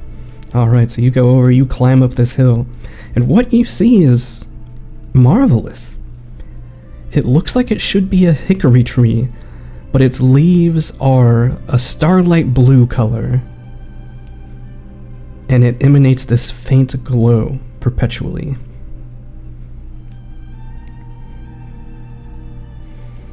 And the tree is about 60 feet tall. Fascinating.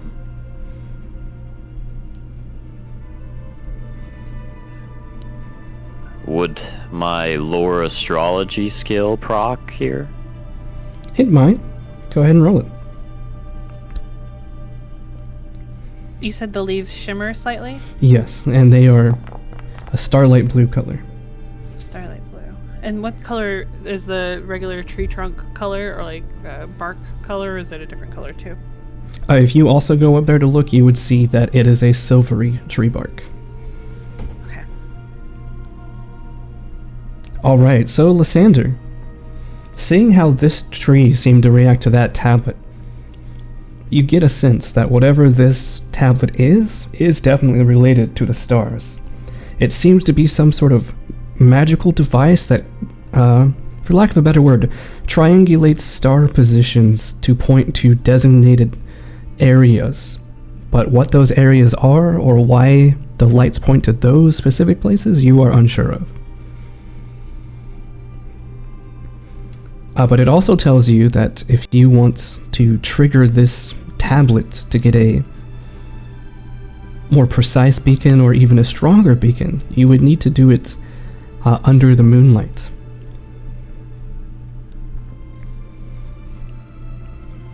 The last time this beacon, well, this tablet did its magic, it was during nightfall. There might not be anything we can do right now, but we can wait for nighttime. Yes, I would like to do that.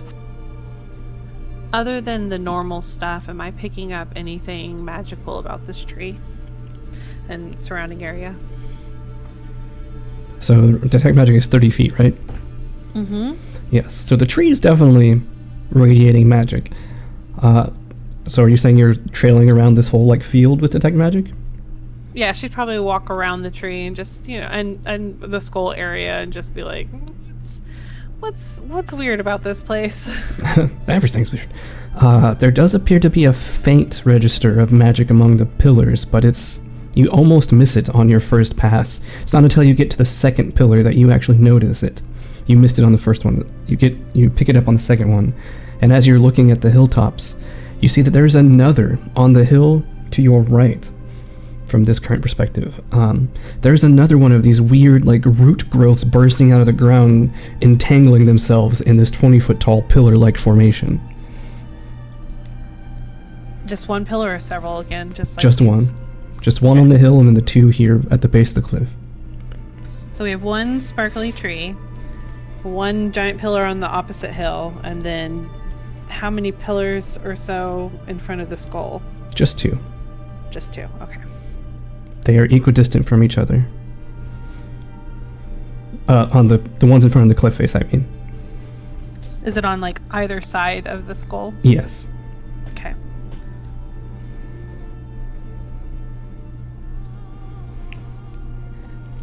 Does the roots seem to have similar presence of magic as the tree if I identify magic? You can certainly try. Sure, give me an Arcana check.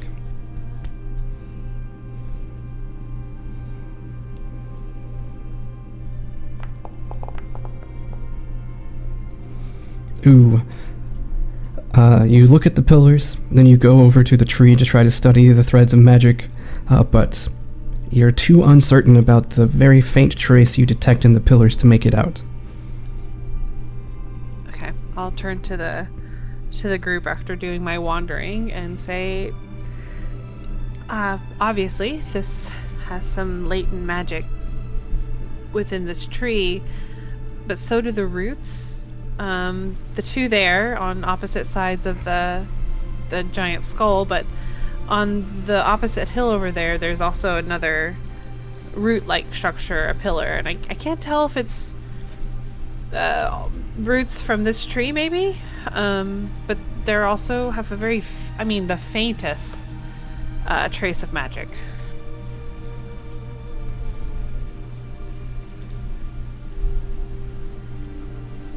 We do not know what these beacons are for, what they lead to.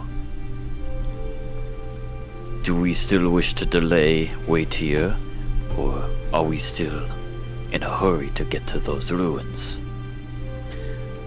Digger, I'm kind of in the dark as far as what your investigation has been about, so maybe you could help give us a point of reference, or what do you feel, or what do you know about this?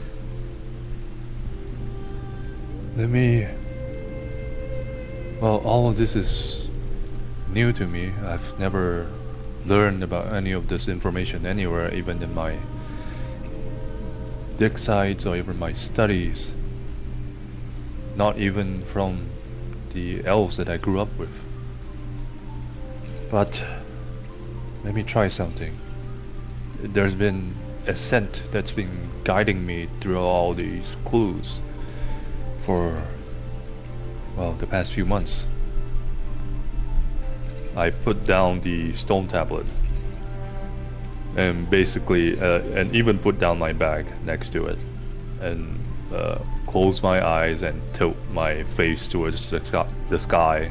I basically feel the air, the wind, the smell of soil all around me, and just let all my senses unfiltered to see if I catch a sign of that strange tugging feeling that guided me so far.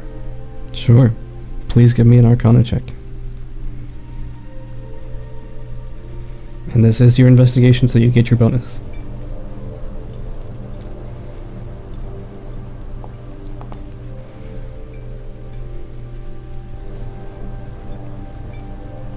As you open your senses to the world around you,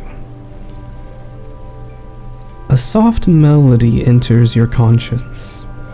It seems to be dancing on the branches of the trees nearby, skipping down the raindrops that fall from above, and skating around the entangling roots of the pillars.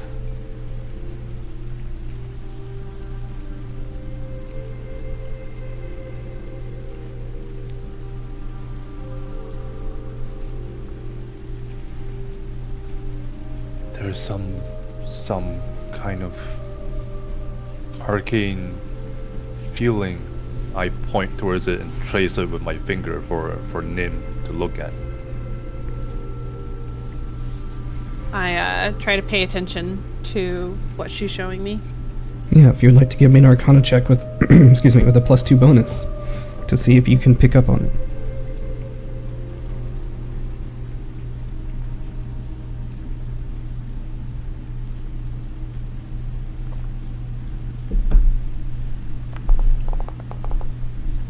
Let me know if it added the bonus. It did, Yay. and that is a beautiful success. As Digger tries to trace some notes in the air and direct your attention to the whimsical flow of magic in the area, you too hear the faint melody dancing from the branches. You too hear or feel the magical energy skipping down the raindrops and skating around the intertangling pillars of roots.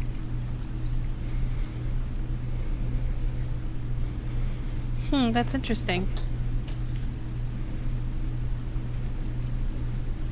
This place is definitely has something magical about it, and there is something magical stored here, it seems. Have you ever seen trees like this, Digger? Not at all.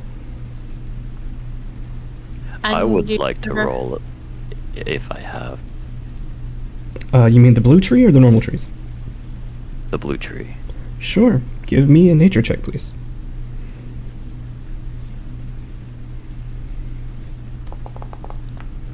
Should have rolled in private. Yeah, go ahead and roll again.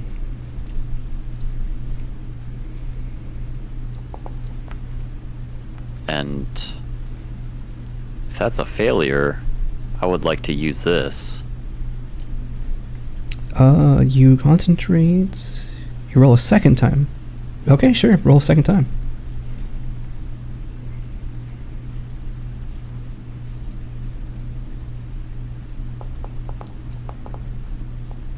Oh, that is much higher.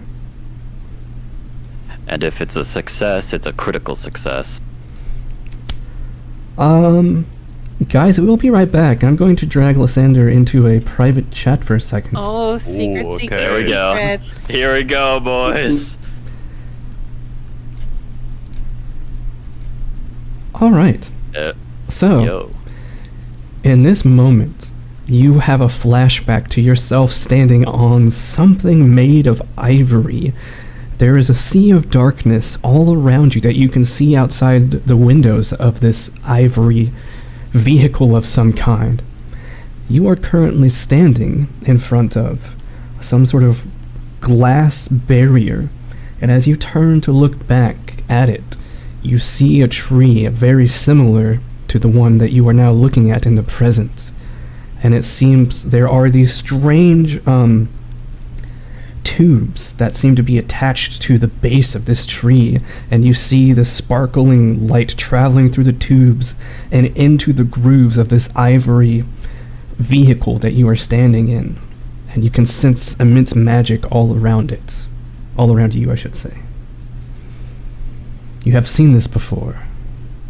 But what this is that you are currently riding upon, well, that is alien to you. But as a player, I think you get the reference. Oh, yeah, baby. Let's go back. Yes. Alright. You all watch as Lysander is watching Digger and Nim trace these arcane sigils. Lysander just kind of stares up into the sky for a few moments, and his expression goes blank, and it seems like he's completely spaced out. Yes. Yes, I've seen this before. But I don't know when. I've seen it before.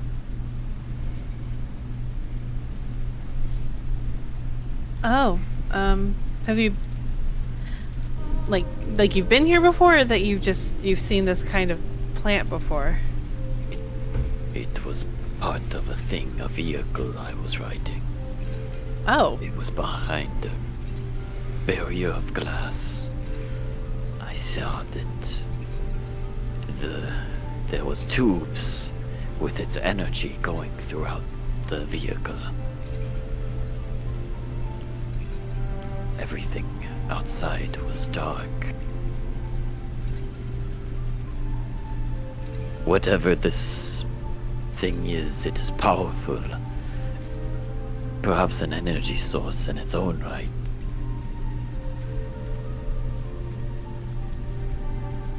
well, Digger, do you feel like this is what you were searching for, or do we want to try the scary skull? I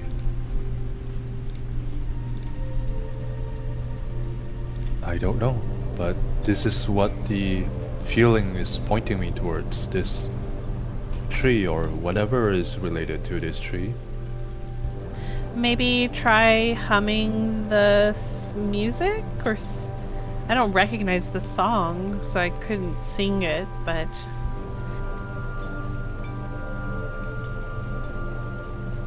I tap into the childhood experiences of singing along whimsically to the elves whenever they sang a song, especially when it's a song that I've never heard before. I just follow my gut feeling and let my voice make up whatever notes that feel right. For this, I will let you roll your ancient elven lore, Ooh, nice. and your investigation applies as well.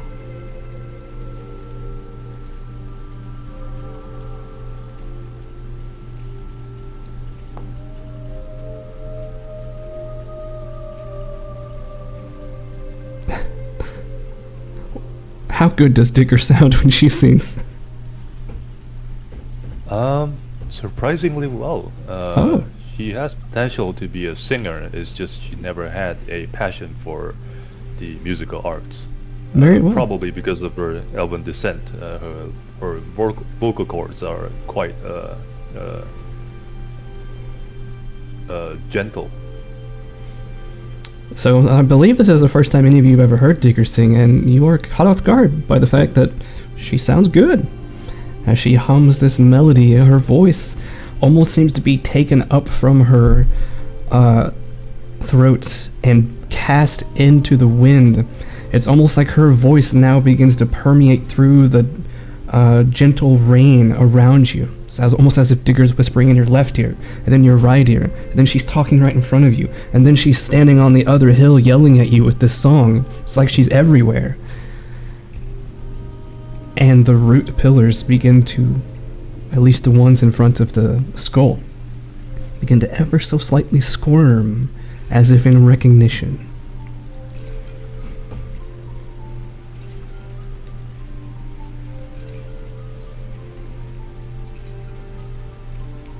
I hold on to that. Oh, go ahead. I was wondering, is this a song that seems easy to follow along? Like, if I lend my voice to hers, is it something I would be able to do, or is this, like, so intricate that she's like, yeah, I better not? Because of your combination of talents in both Elven and Arcane, I will say that you can give it a try. Okay, then I will try to add to the chorus. You can make a performance check with a +2 bonus. You know what? I'd like to add to the chorus as well. All right. Are you trained in Arcana or no Elven? Oh, I don't know Elven. All right. So I'll add it. I'll do a hero point. okay. So yours is just a normal roll, then Lysander, no bonuses. In fact, you have a minus. Well, I am. Okay. I am trained in Arcana. You are trained in Arcana, but not in Elven, which is the hard part. So instead of a -2 penalty, you'll have a -1 penalty. I'll just hum. Yes, This but one penalty. yes. By the way, if you will, just as a reminder, if you right-click where it says 1d20 + 5, you can select the option to reroll using a hero point, and it will automatically take it off for you. Oh, All right. So let's. Nia realizes she also speaks Elven and is going to also attempt to join. All right. So -1 penalty to your performance check. 1.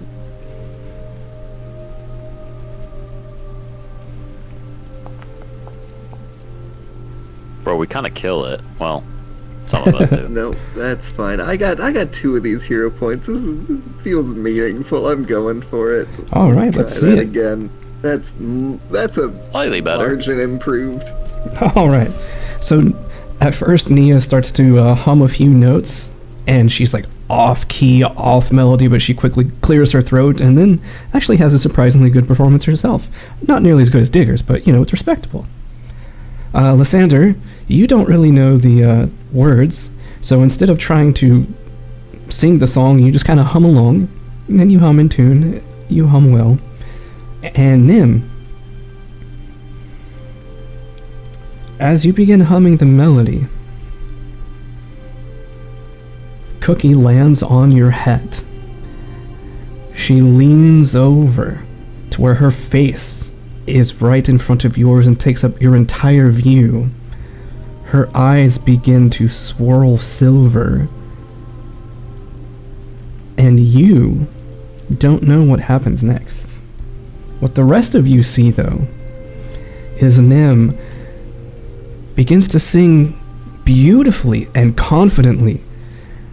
It is a confidence and a charisma that you have never seen in Nim before. It's almost unsettling seeing it come from her, with everything that the rest of you have known about her for the past few weeks. But it is almost as if she is a different person. She begins performing a dance routine. She outstretches her left arm towards the sky as she sings a few verses of the song. She then does a pirouette. She leaps in the air, does a backflip, lands on one foot, and does a twirl. Then she does a series of back handsprings into a back somersault, landing on top of one of the root pillars in front of the skull, and exultantly bellows the rest of this melody. And Nim, suddenly you find yourself standing 20 feet up on top of one of these wooden pillars, with no idea how you got there. She lets out a squeak and like hugs her arms to herself and tries to be very careful not to topple over. Lysander claps. Very well done. Impressive. How did I end up here? Yeah, Nia stopped singing it about the first backflip and is like, you jumped. I didn't know you could move like that, Nim. This is way up here, and I'm never this high off the ground. The root pillar underneath you, Nim, begins to squirm palpably, and you're afraid you might lose your footing up here as it begins to shake. Nim, you'll be fine. Whatever you did, just tap it into that feeling. Don't let go. Keep going. What did I do? So at this Trust point, me, you're fine. You're doing very well. Digger, Lysander, and Nia, at this point the ground underneath you begins to vibrate, shaking like something is about to erupt. Something is happening. Nim is probably going to slightly panic, drop to her knees and try to like hold on to the pillar with her arms and legs. You are holding on for dear life. The vibration continues to grow and grow until bursting out of the ground is something, and I need you all to roll me initiative. Before anybody does that, I got something for you. Is it regular perception? It will be performance for everyone. Lysander will call out the exact positions of something bad happening. Ooh. So Digger and You're an Nia, oracle. That's sick. you guys get a +2 bonus to your initiative. And let me start this encounter.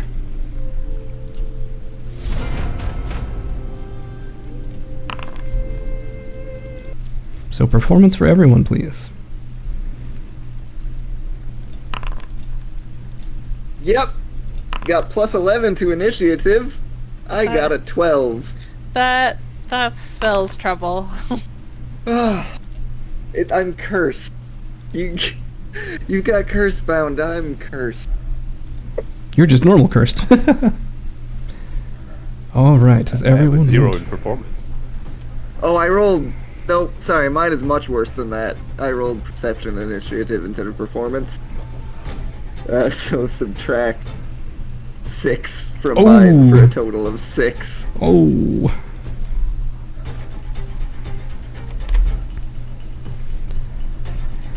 All right. So to start, Nim, you are up, and what you see, well, actually, you were currently huddled against the pillars, so you probably don't see this. But you just hear your friends let out an exclamation as something is happening to them. Okay. Can I like fireman style slide down this root pillar? Sure, give me an athletics check. Oh, because that's her forte. Or acrobatics. I could see this being acrobatics. Okay, that's a little better.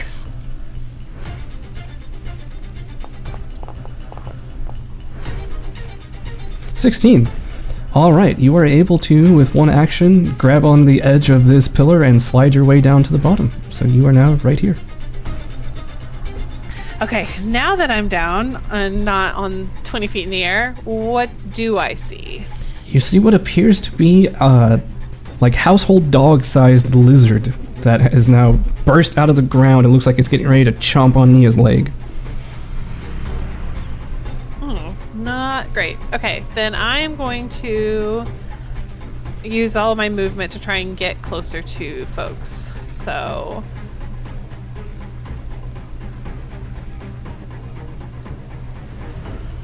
Keep in mind that every other diagonal is 10 feet. okay, so that would be 20, 30, 40. Alright, so I'm at 50 feet there. So that's my turn. Cookie is going to move close to me. Okay. Can you move Cookie? Yeah, there you go. Alright. So this large lizard that's about the size of an outside dog, to put it into perspective, bursts out of the ground and is going to try to take a bite out of you, Nia.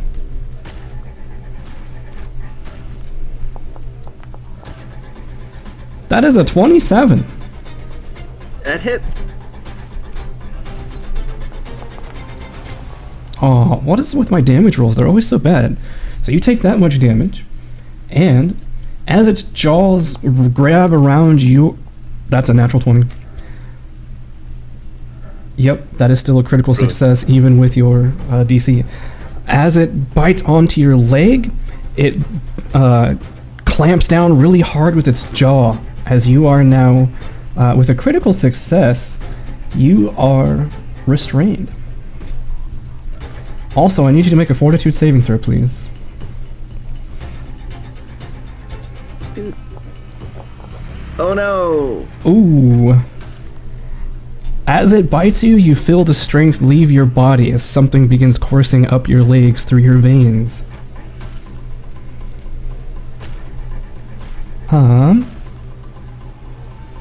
Yeah, that's its turn. Lysander. Nia shouts as she's bitten by a huge lizard. Lysander will move there and attempt to shove this lizard away. Alright, give me an athletics check. Wait, my athletics is not good. Are you sure about that? Unfortunately, let me double check to make sure I have the right save. Against its yeah, so that is a failure, unfortunately. You try to push it. I have a lot of penalties. Yeah, you try to push it, but it's a sturdy, pretty large lizard, and its muscle rebuffs you. Aye, that won't work. And then I'm gonna cast Guidance on Nia. That's my third act. The mule, startled by something bursting out of the ground, with its speed of 35 feet, just begins sprinting. Also, good luck getting that back. No. Digger. Yep, there goes our tent. Out of character. It is a donkey. Whip out my staff. Scurry around here, and then gonna devise stratagem. It is free because this is a free action. Yep. That's a yikes. So you should use a skill action with your next action to get a +1 bonus to it. Yeah, I'm gonna try and trip it to get it to let go. All right, athletics check, please, with a +1 bonus because of your device stratagem.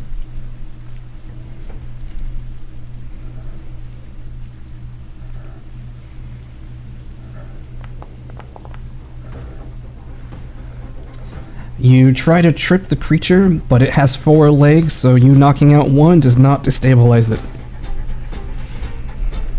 That's my turn. That is your turn. Nia. Alright, I'm grabbed. I don't like that. I want to try to escape. That sounds fun. Go for it. Give me an athletics check, please. Okay. It is athletics, acrobatics, or an unarmed attack. And, okay, acrobatics and athletics are the same. Or acrobatics and unarmed brothers. I'll roll acrobatics for this, yes. Okay. And I will apply +1 from guidance. Incredible. Oh, wow. My goodness. I mean, you have 1 hero point left. Why not? Why not? If I don't spend it, it doesn't do anything. So I'll spend a hero point here. Okay. Why would I need a hero point at the end of the game? Oh my god! Oh, what? You need to withdraw your head. Well, I hate it. Oh my gosh, D20 system, you monster. Okay, I understand. I've been on the other side of this as the GM, and the players can't roll dice. So here we go. Okay, I have 2 actions left. I am going to. I'm going to try to intimidate this thing. Go for it. It's biting me on the leg. I feel like I'm bigger than it. I'm just gonna hold like both arms out and just scream at it.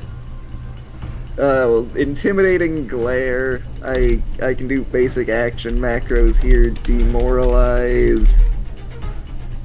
Oh, great. Good stuff. Throwing it out there.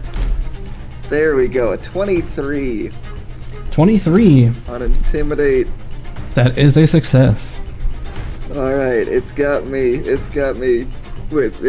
by the leg. I'm just gonna take.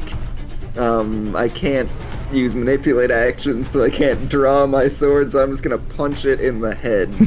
Go for it. We will. Oh, I apply panache because I got success on that. So I'll do a confident finisher here. Oh shoot, this is at +5, not +9. Either way, it's a miss, I'm sure. Yeah. So confident finisher. I expend panache and deal 1d6 Oh, nice. bludgeoning. That's still fair damage. Yeah, it's half of my. It's half of my strike. So yeah, 1d6. All right. 4 damage, and that is my turn. You punch it in the head. It looks confused, but it's still got a death grip on your leg. As Nim, it is your turn. Okay, I am going to cast Nudge Fate on Nia. Okay, can you target Nia and then drag the effect to them? T for targeting, by the way.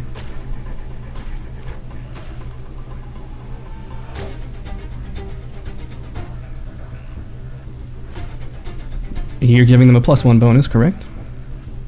Oh wait, no, that's not nudge. Yeah, it's a status bonus if there's going to be a critical failure. It'll turn it to a failure or a failure to a success, so it only applies retroactively. And then I tried dragging it, but it gave me a weird message. Second, I'm going to cast Daze on the creature. Alrighty. Is that a fortitude save? Will save. Will. Okay.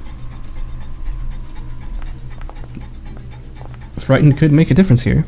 It does make a difference, so it takes 1d6 damage.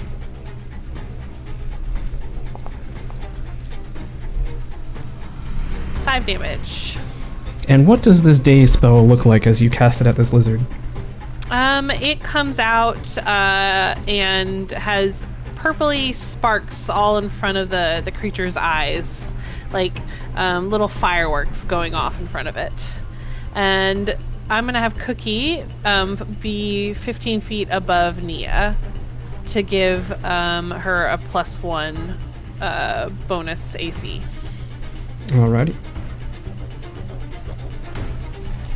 Okay, I'm going to put 15 feet in the air so that way we know. And I believe that is your turn. Alright. Yep, that's it. So, the creature, nomming on your leg, is going to spend an action to extend the duration of grab.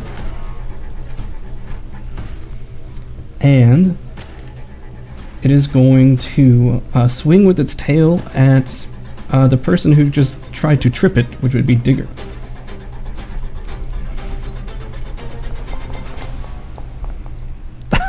That is another natural 20. Yeah. That is a, yeah. Alright. Finally, I have good rolls. So Digger, you take 16 damage as it smacks you in the stomach with its tail, knocking the wind out of you.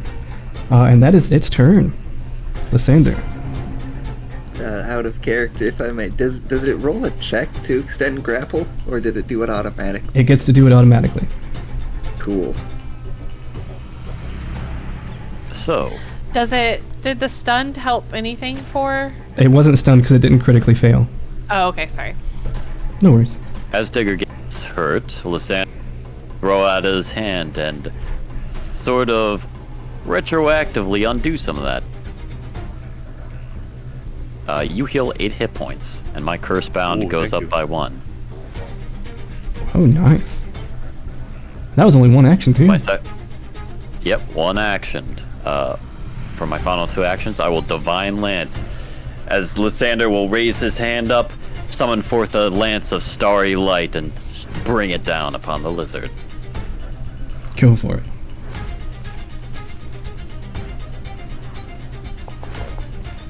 What an epic animation. That is a hit. Damage. Oh, 1. Wow. Those are like me level rolls right there, man. Okay, well, that's the end of my turn. Erupting. So, by the way, all these little viney plants that you see around the trees, those are what I was describing. Some of these vines suddenly erupt to life as you see a large viney plant that has a bulbous blossom at its tip. It comes, actually, it stays right there, and it's going to lash out at you with a thorny vine limb.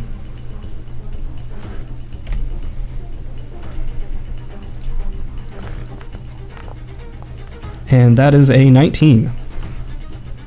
Oh yeah, you know it hits. All right. Well, you take 10 damage. Oh, wrong creature. Target Nim. Damage. You take 10 damage. As its thorns scrape across your skin, it also excretes some sort of poison or acid across your skin, singeing it as well. That's not nice. With its last 2 actions, let me get an emanation here. Measurement controls, circle template. That's 10 feet. This is 15 feet. Can you all see this emanation? Mm-hmm. Yeah. Okay. So, centered right here, it shoves some of its viney roots into the ground, and you all hear a rumbling, and then suddenly, right behind you, Lysander, the ground bursts open as this cloud of spores erupts, encompassing all of you. I need you all to give me a fortitude saving throw. So Digger, Lysander, the Nia, and the lizard.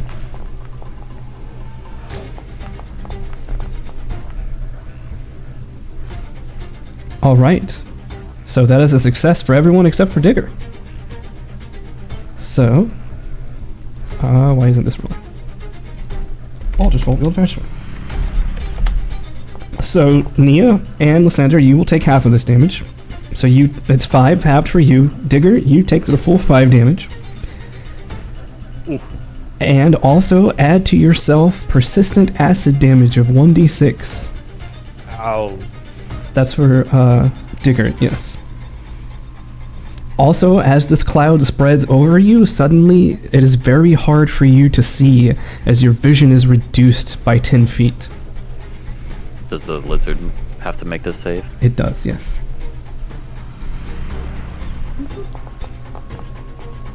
And that is a success. DC of what? Huh? What's the DC of the persistent damage? 16. Oh, 16, okay.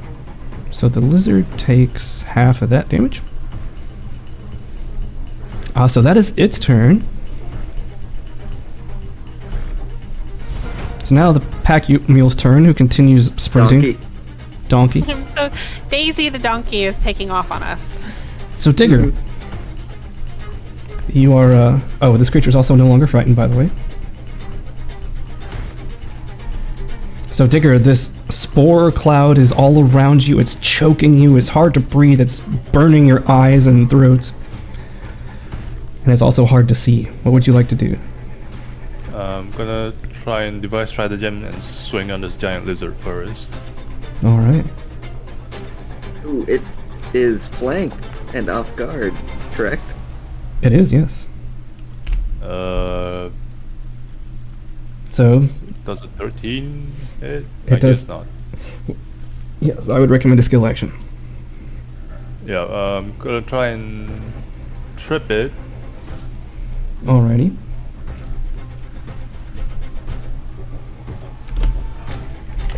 Don't forget to add your +1 bonus for your device strategy. Oh, I forgot. Sorry. That's a 14. A 14. That is unfortunately not a success. So once again, you try to trip it, you knock out one of its legs, but it stands strong on 3 others. And then I move out of range. And then second attack. Third action. Wait, third action, sorry. I'm gonna launch a sling at it. Alright. Attack penalty. It is currently concealed in this spore cloud, so I need you to roll just a flat DC okay. 20. Or sorry, a flat D20.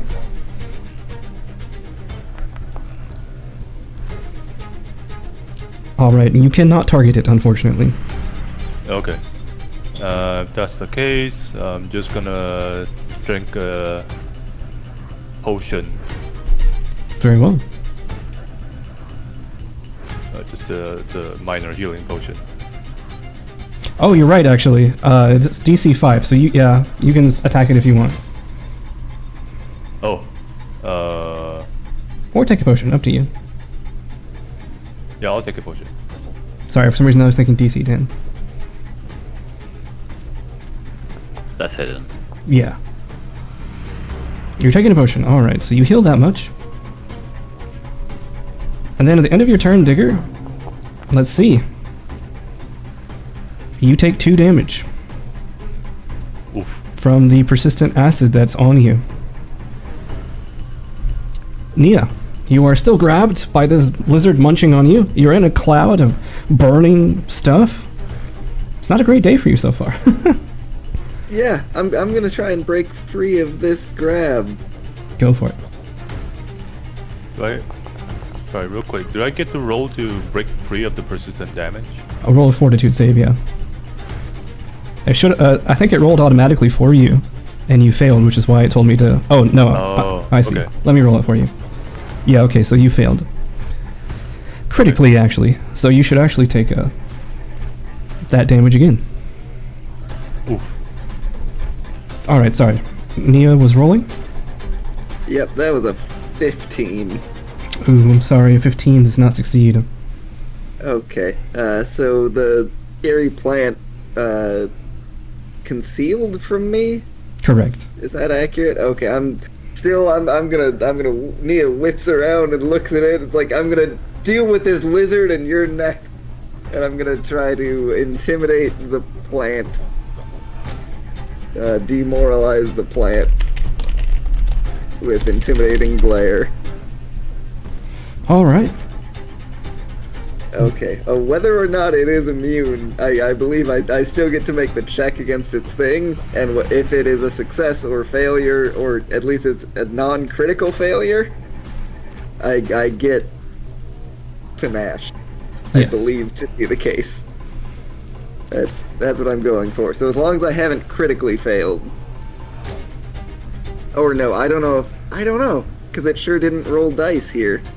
So the game might know better. So we'll say you spend your action trying to intimidate it, and the mobile plant does not seem to respond at all to your glares. Okay. So I do not gain panache then. That's fine.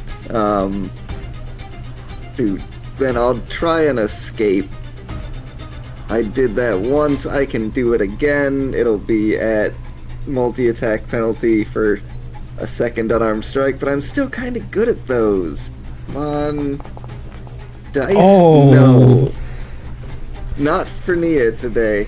No, Yeah. Nia is grabbed by this thing, just trying to break free, cannot. I think just slips, falls, gets back up, and is just like hammering at it ineffectually with empty hands.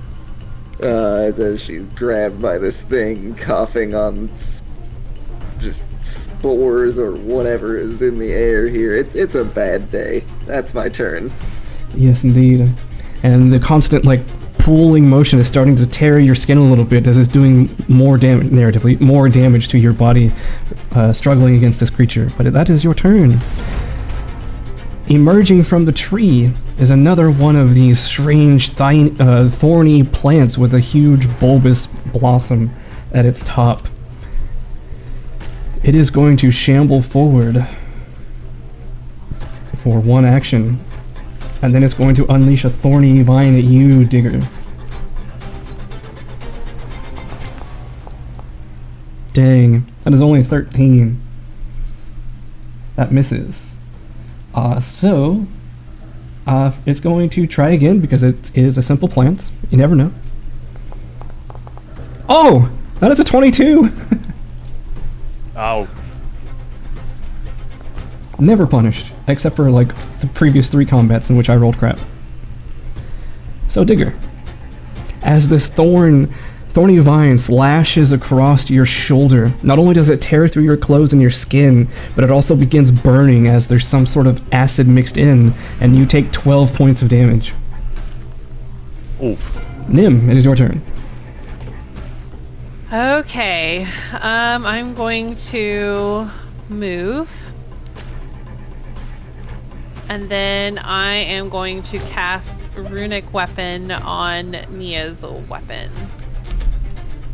How does conceal work against party members? Out of character, if I may. I haven't been able to draw my sword because I'm restrained. And I can't do manipulate actions until I break free, which I've failed at 3 times now. Yeah, so, otherwise, Nim, you see that Nia's struggling to move, so you imagine it would be hard for her to actually get her sword, her rapier. Okay. I don't have anything to help her with that. Okay, so I'll take it back. I didn't know her hands weren't free. Okay, well then instead of that, I will, Also, because she's concealed, you would need to roll a DC 5 check to see if you could even target her. Gotcha. Okay. I will sustain Nudge Fate instead, and I am going to cast Telekinetic Projectile at this guy next to me. The scary plant next to you.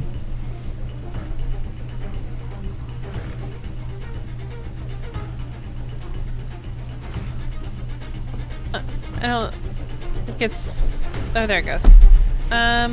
Let's do piercing. Alright.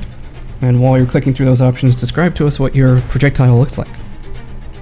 I just pick up a sharp, big ol' rock and fling it right at its little flower head. Nice. That is unfortunately a miss.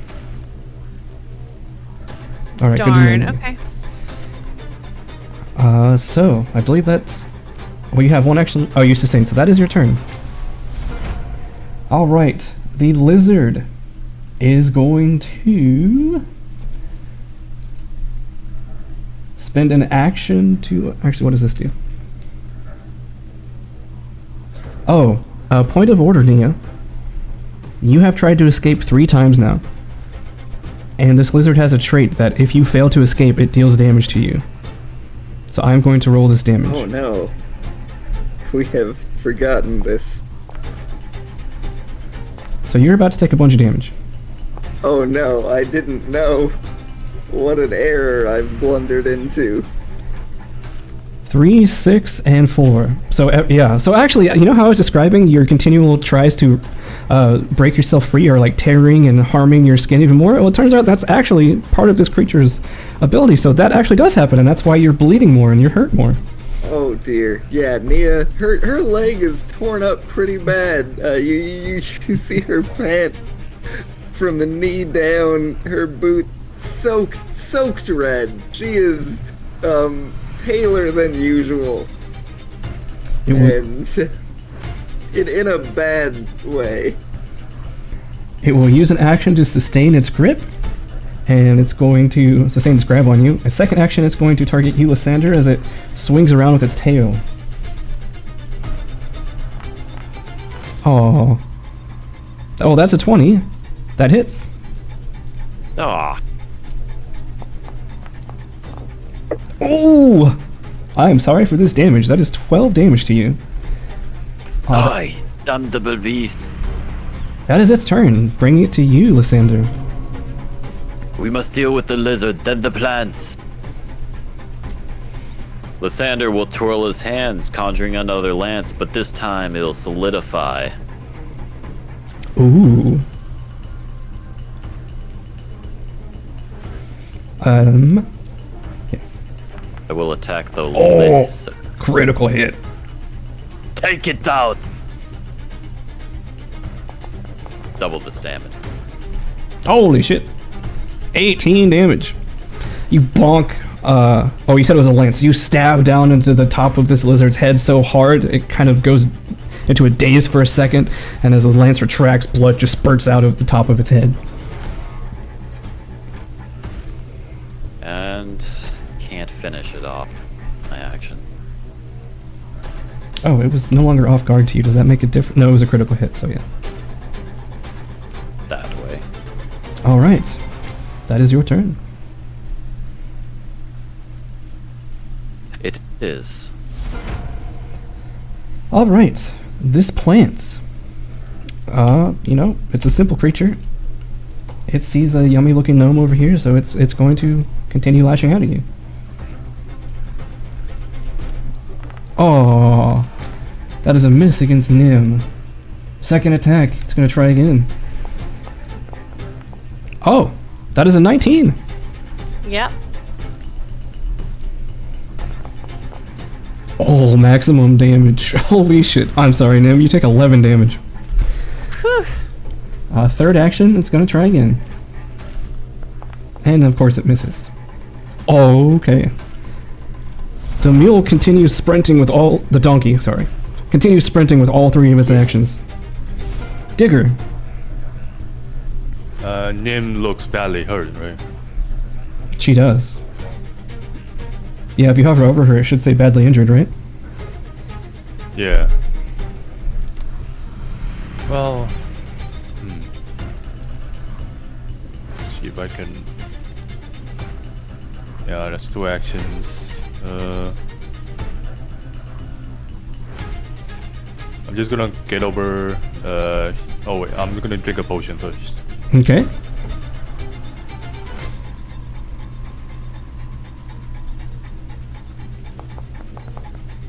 Nice!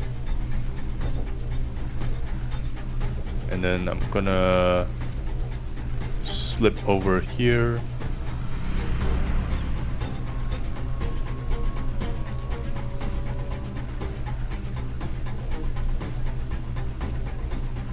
And then slingshot the one that's attacking Nim.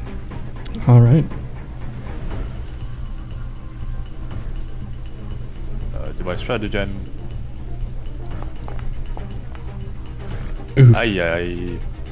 So you have to use that roll, yeah. Yeah, I'm just gonna try and. So what's your attack bonus? For your sling? Plus 8. Plus 8, so yeah, that will miss, unfortunately. Yeah. What can I do? Medkit myself, I guess. You don't have battle. You don't have battle medicine. You can't do that. I do. Oh, you took have it for level 3. Oh, okay. I didn't know that. Okay, go ahead. Yeah, I haven't been using it just like the previous character. Oh, I was gonna say we've had like 3 sessions and you never use it. All right, so roll medicine check. The DC is 15, just like standard treat wounds.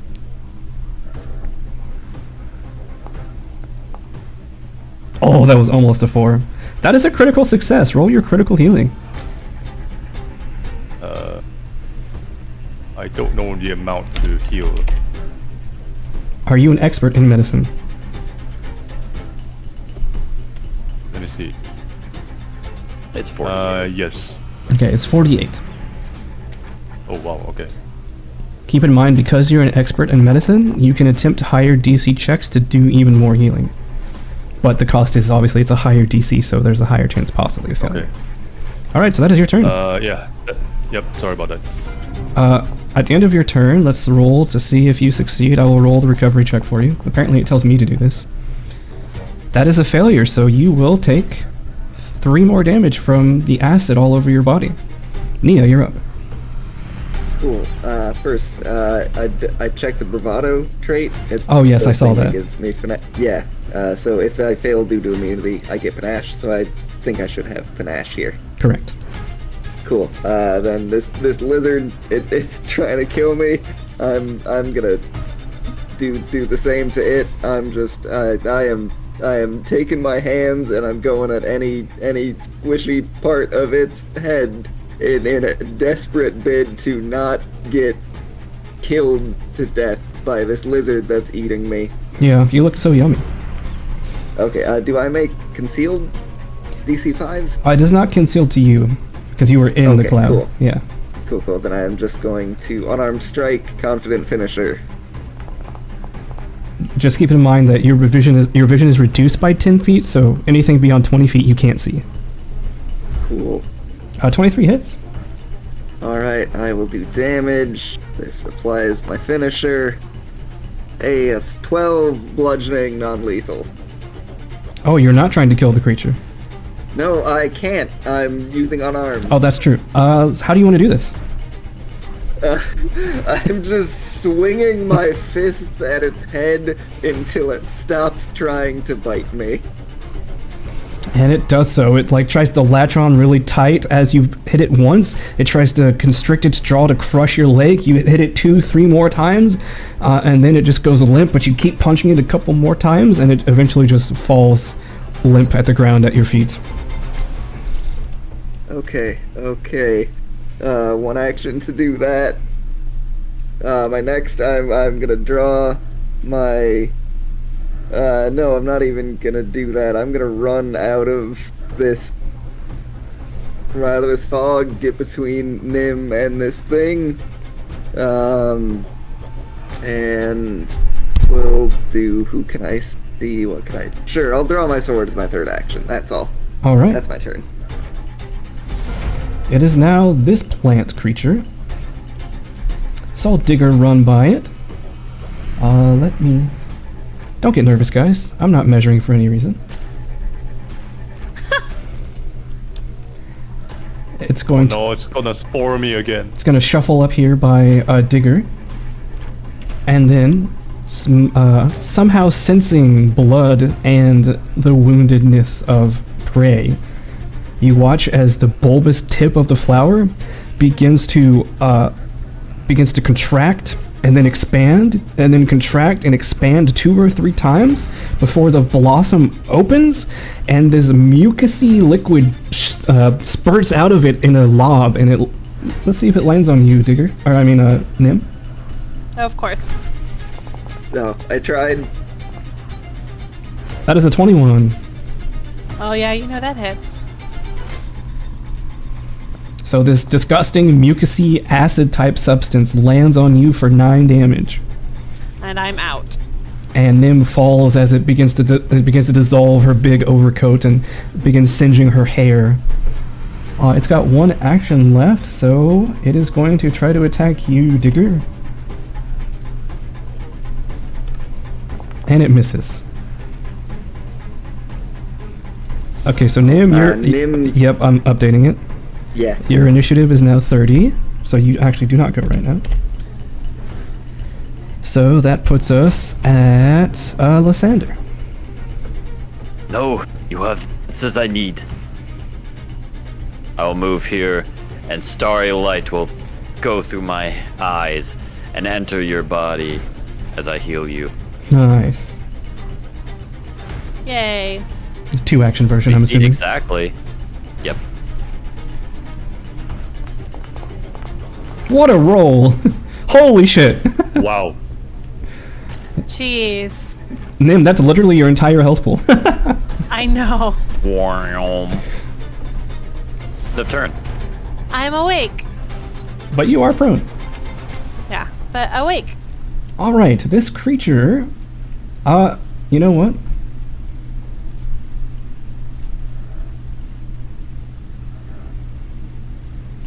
It lets loose, it shoves its spiky the spiky, viney roots into the ground, and you can feel them vibrating underneath you, Nia, as the roots climb past you, and then right behind Nim, the diagonal behind her, erupts another spore cloud here. I need Nim and Nia to give me a fortitude save, please. That's a 13. That is a failure, unfortunately. 9, even worse. Luckily, that's not a critical failure. I'm gonna use a hero point. Let's see if that helps me. Okay. Oh my god, that helps you. 20. That helps a lot. Alright, so Nia, you take 4 damage. Nim, you take no damage. However, Nia, I need you to add 1d6 persistent acid to yourself, as you are unable to kind of muscle your way through, grit your teeth through the pain of this acid all around you. And that was 2 actions. With its last action, it is going to try to just smack Nia in the face. Oh, it was almost a natural 20. That's a miss. Alright, back to... At this point, you can't even hear the donkey. Digger, it's your turn. So I can't see what's going on, but I did see Nim get healed. So Yes. I'm gonna You saw a attack starry the light. plant. You saw a starry light come down, and Nim coughed and showed signs of consciousness. Which plant are you attacking? The one right next to you? The one next to me, this does not work. I'm gonna use athletics instead All right. to try and trip it. What's your athletics bonus? If I can even trip it, +0. Oh, yeah, a 5 is a critical failure, unfortunately. Time to hit the gym. Actually, Yeah, because you the- crit failed, you fall prone. Oh, I fall prone. Okay. Well, second action to get up, and third action to just make a normal swing. Go for it. Yeah, you go to try to kick its, like, viney stalk, and it's, like, so hard that it catches you off guard, and you fall down. Quickly scramble up, pull out your staff, and bonk it.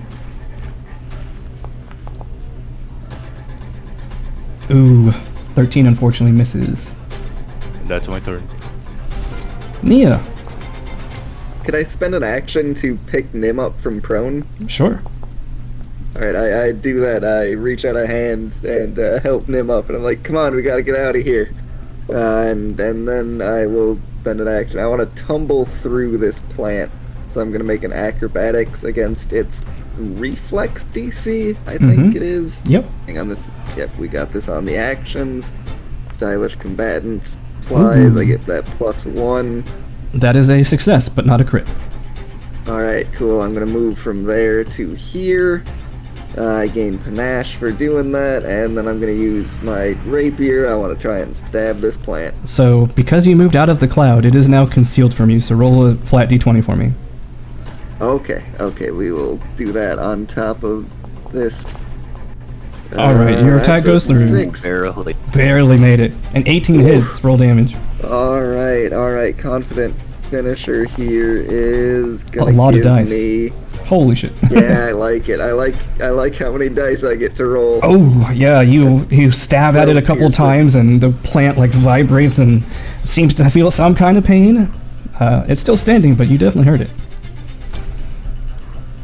Is that your turn, Nia? And that is my turn. All right. Yes. So, Nim. Oh, let me roll your recovery check for you, Nia. That is a failure, so you take 3 acid damage. Alright, so Nim, you are standing up. Can I see Nia? You cannot. Okay, so I'll have to move first.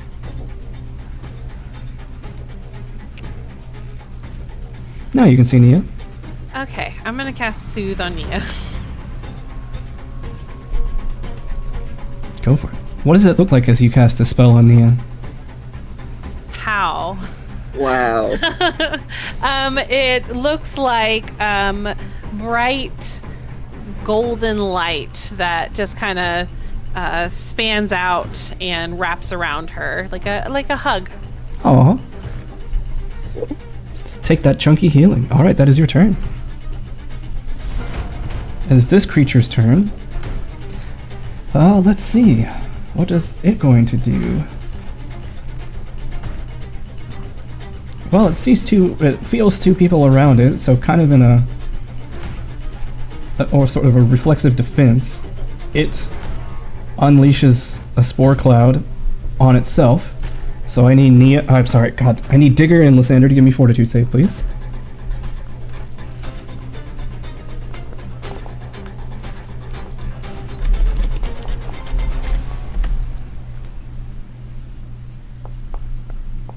Oh, critical save for Digger. All right, so your persistent damage doesn't get worse. Unfortunately, Lysander, that's a failure for you. So you take 3 acid damage, and I need you to add D6 persistent acid to your character, please. And with its DC 16. Yeah. I know how to do that. With its last action, it's going to shamble away. It's this kind of weird movement. You watch its roots like slither up from the ground and kind of flop over themselves as it looks like it's trying to perambulate, but it almost seems to be like surfing the ground. Like a desert snake. Yeah. And it is now you, Lysander. Okay. Wasn't expecting it to run away. I will stride twice here.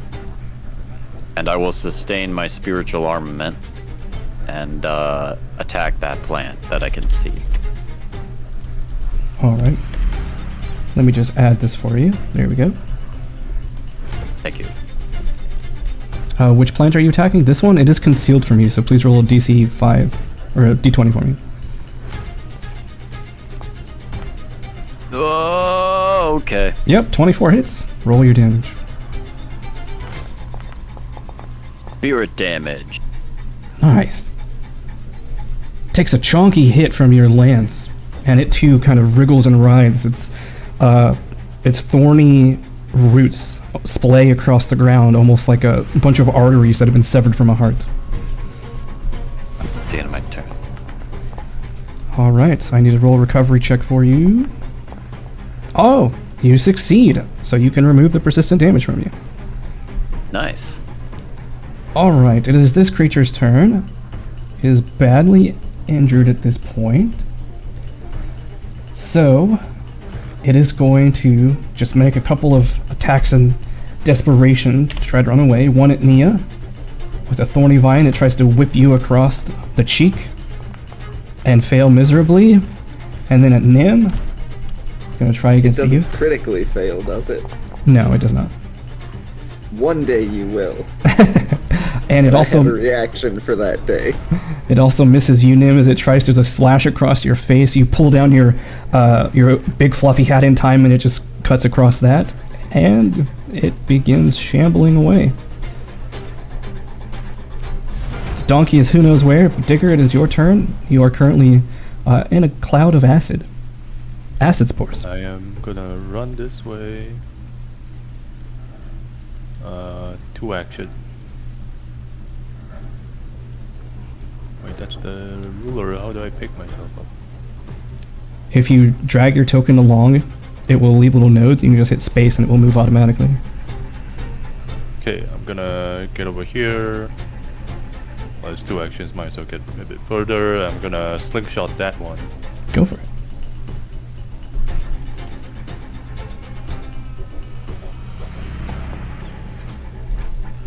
That's a 15 plus 8, 23. 23 hits. Gonna roll damage with adding the strategic strike. Mm-hmm. 4 damage. And then everyone else looks... I believe that was your third action. Oh, yeah. Alright, Nia. Alright, Nia, see giant lizard knocked unconscious in these spores. One of the plants running away.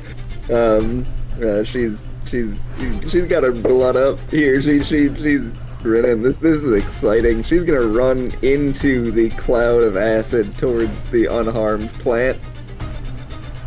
And I'm gonna try and leap over it to get behind it. I'm gonna try and tumble through here. Alright. I may or may not have applied stylish combatant. don't think it matters. Is a success, but not a crit. Okay, that's fine. That's exactly what I need. It gives me panache, which gives me enough speed to get to here. With one action, action 2, I'm gonna try and stab it. As I leap over it, I'm gonna try and just swing my sword at it one time. Oh shoot, confident finisher. Yep, it was there. That is a critical hit. Nice. Hey, Very there stylish. we go. Give us a stylish description of how you're just brutalizing this plant. Holy shit! Just sprint towards it through. Oh shit! I didn't roll. It's concealed to me. If I don't get a 5 Oh here, this man, doesn't happen. oh, you get it. Oh, there you go. Hey, there it is. Yeah, Nia. Seeing one plant run, seeing one dead lizard, seeing only one plant left in the fight. She's having some fun here. She rushes towards it, sword in hand. At the last moment, she leaps in the air through it. Why not? We do a little flip. Land on the forest floor behind it, and in a fencer's crouch, lunge forward and stab through it right at the base of the flower. And that does tremendous damage to the thing as you manage to chop off some of its viney limbs that it's been lashing out with. It quivers. You see the mucus inside of its blossom start to spill out all over the ground, begins melting some of the grass. It looks very rough. I think you have one action left, right? I do. I'm gonna step out. I'm gonna stride out of this acid cloud over by one of the pillars, and that's my turn. All right, Nim. Oh, did you not remove the persistent acided? Oh, I thought you succeeded. Or was that someone else? That was Lysander, I think. Yeah, that was Lysander. I don't... Yeah, you're right. Oof, unfortunately that's not a success, so... That's actually a critical failure, so you will take this much acid damage. Ah. I'm bloodied again. So Nim, you were basically surrounded by these disgusting sort of yellowy, hazy clouds that even being near it, the smell kind of burns in your nose.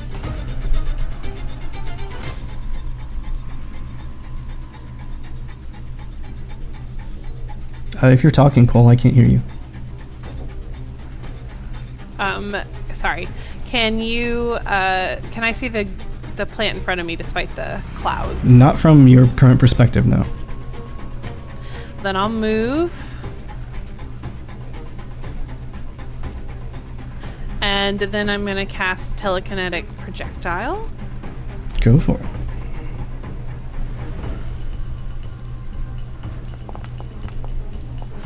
Oh. How? Do you have one hero point left? No, I used all my hero points, so there goes that. You spent all 2 of them already? Yes. Okay. Well, that's unfortunate. You fling a big rock at it, and it crashes against the jawbone of this skull and does nothing. This plant. This plant, yeah. This plant, huh? This plant is going to go sprinting.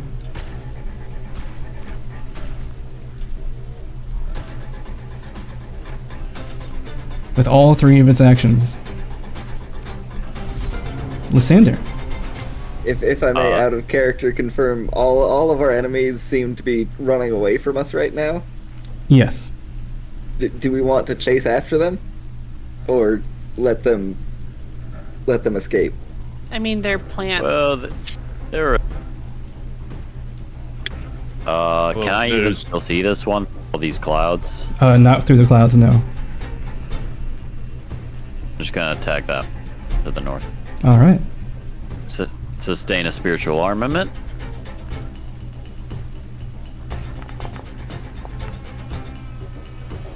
That just barely Alrighty. hits. Ooh.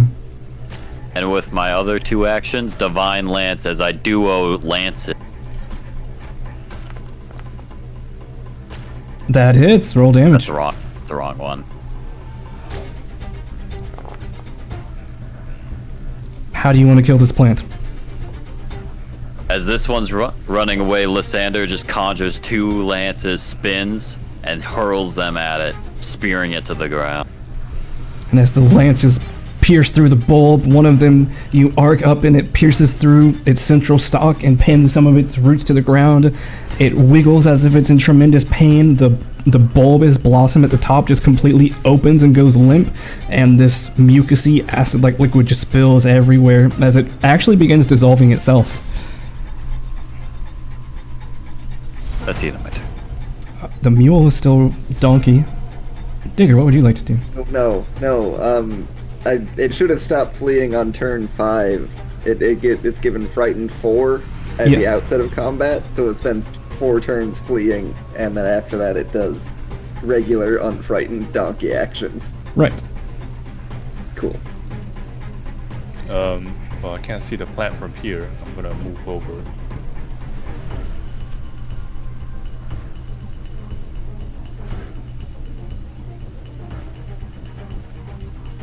That's one action. And this is a big moss-covered rock, by the way. That's my second action. Do I see it? You might be slightly... It'll get a +1 bonus because of this rock kind of being in your way. Yeah. Wait, am I in range? 85, a sling is 50, so I'm not in range. It's a range increment, right? Yeah. The range increment of 50 feet. So you can try to make the attack, you just take a penalty to the attack based on how much it exceeds your range increment. Okay, well, it's 35 feet more than what I can... Am I remembering that correctly, I'll Bull? just roll. I think you might be muted, Bull. Well, you know what? Doesn't matter. That's a hit. Well, Let's see. rolling damage. Even with your penalty of like -4, Sling master. Jeez. that would just be a normal success, but because you rolled an @20, it's still a critical success, so yeah. Just straight up damage. How do you want to do this? Just right in the middle and probably like tearing one of its petals open. And it explodes, begins dissolving itself. As that manages to put an end to the threats you are currently facing.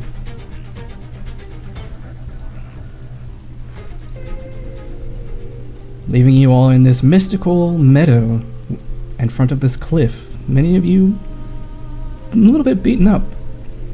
But Alright, Nia runs back into the acid cloud. I'm gonna try and drag this giant lizard out of the acid.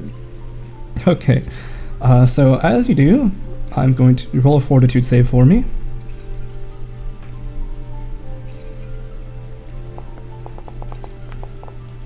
"21." That is a success. Alright, so you clear the persistent damage on yourself. As you run into this cloud to look at the lizard, all you see is the skeletal remains of the lizard. Digger, you clear it as well. This seems strange to me that, like, I understand we are being afflicted by acid, but that there was a lot of lizard here, and I feel it is strange that it has been reduced to a skeleton in this moment. Well, currently, you don't know what these plants are, but even without knowledge of what these plants are, yes, that would seem strange in character as well to Nia. Cool. Confirming that, no sense in dragging a lizard skeleton out. I just thought I might save a lizard, but it is a skeleton, and beyond saving, Nia runs out of the acid cloud. These plants, they came out and attacked us after singing that song. The lizard might be a coincidence. We definitely activated something. We Felt went like over it was trying to interrupt us.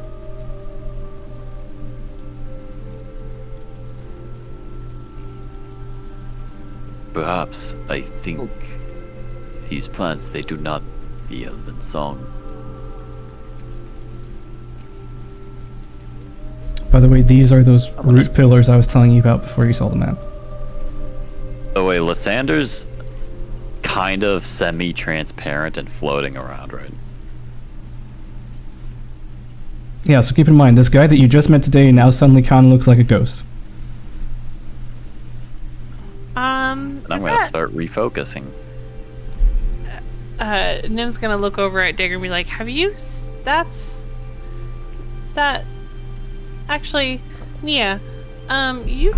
Is that... And she keeps pointing at, Lysander. Nia looks at and through Lysander and is just gonna just ask it, what? Why can I see through you? Are you a ghost? Oh, yes, I forgot. It is hard to explain, but don't worry, I'm quite alright.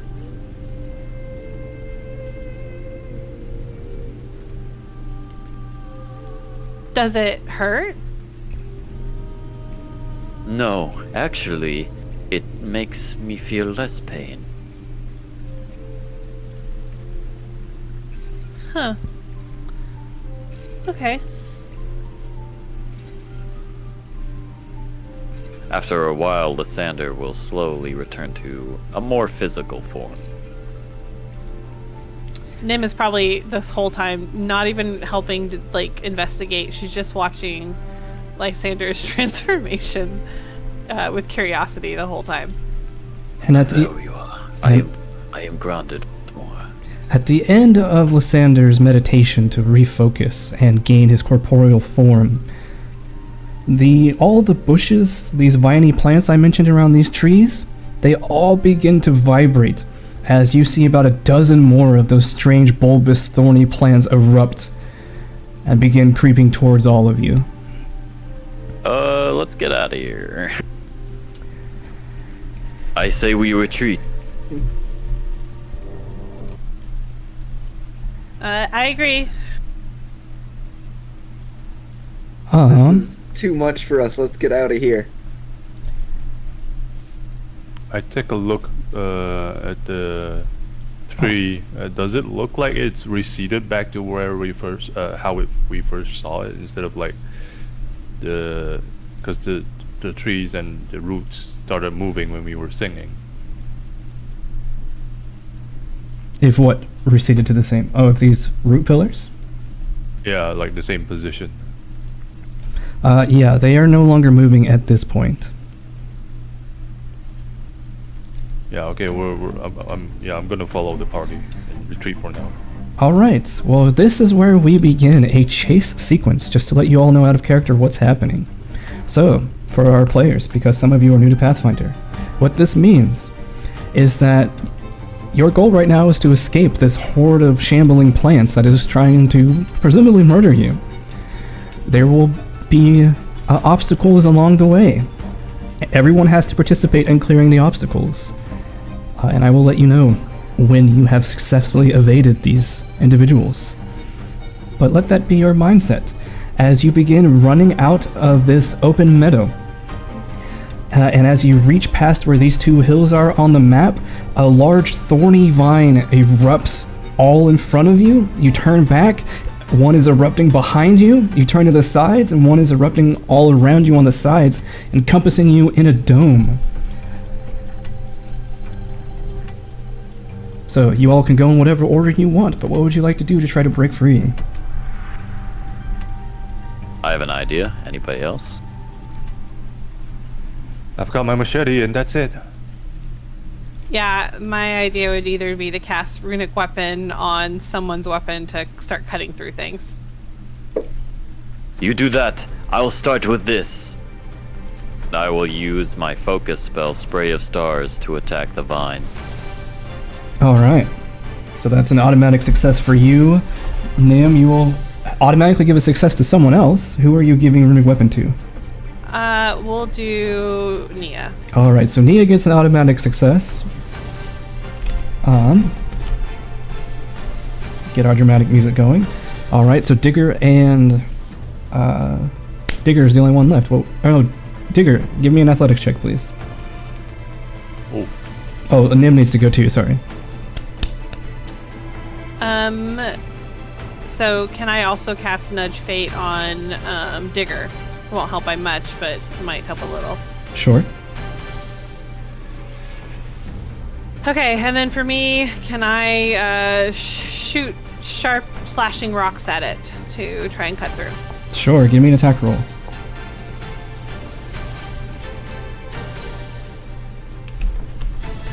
Digger, unfortunately, as you are trying to slash your way through, these vines are too thick. Nim, you manage to pierce through a small hole that you're able to crawl through with Cookie. So Nia and Lysander, you have all burst open holes for yourself that you fled through, but the walls close behind you, leaving Digger inside. Digger, what are you doing? I recall the lyrics that I sung before, and instead of singing it in a gentle, like relaxing tone, I now, with a like strong tone, I chant it like a war cry, in tandem with the beat of the song. All right, give me an ancient elven lore chant. And like looking at the tree, yeah. And since you already succeeded on this before, I'll give you a +3 bonus. Well, I'm using a hero point. Okay. Wait, would a +1 because you get a status bonus too? +1 would not make a difference, no. Okay. But with that, you sing this song rather energetically and aggressively, and it causes the vines to hesitate for a moment, allowing you to push your way through. You all continue sprinting down the way as fast as you can, and as the rain continues to fall, you realize that for fast travel, this is not ideal, as the ground is very slippery and muddy. And in fact, as Nia was the first one to go, Nia, as you're sprinting, your foot actually sinks a few inches into the ground as you're trying to run forward, and you fall on your face, and the rest of you seeing this try to stop. You get your feet tangled in the mud as well. What would you like to do? I would... Go ahead. Oh, if I may, Nia reaches into a pocket and takes out a miniature wooden ladder, laying it out on the mud.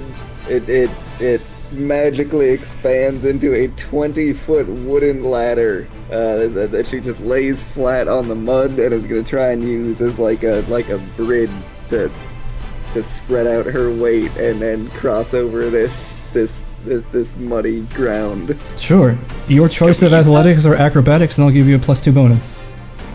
Alright, we'll do acrobatics here.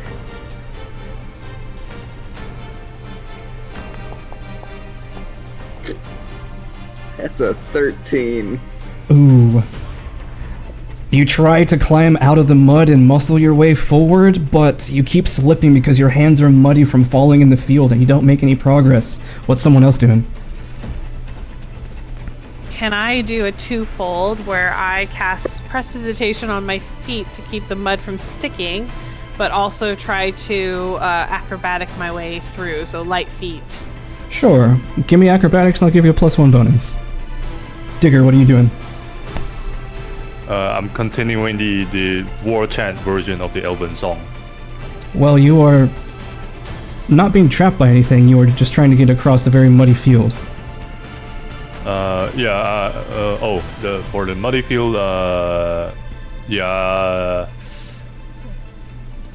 is it small enough for me to jump across? No, it's like the whole ground, everything, because remember, it's been pouring yesterday, and now it's been raining for a couple hours today, so it's just very slick. Are there rocks, slabs that I can hop on as like footholds? Not rock slabs, but if you wanted to try to climb trees and try to find some way to swing, you could try that. I'm gonna try and use my grappling hook and try and like swing across like freaking Indiana Jones. Go for it. I believe that's an athletics check with a DC 20 to use a grappling hook.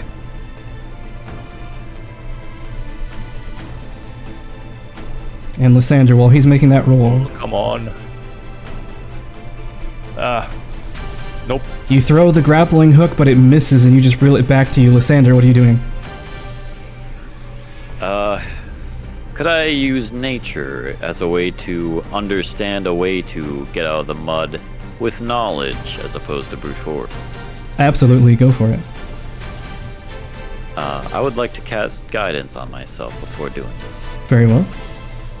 As this is happening, some of you have slipped and fallen in the mud a few times. You see the horde of shambling thorny plants getting closer. There may be 60 feet behind you.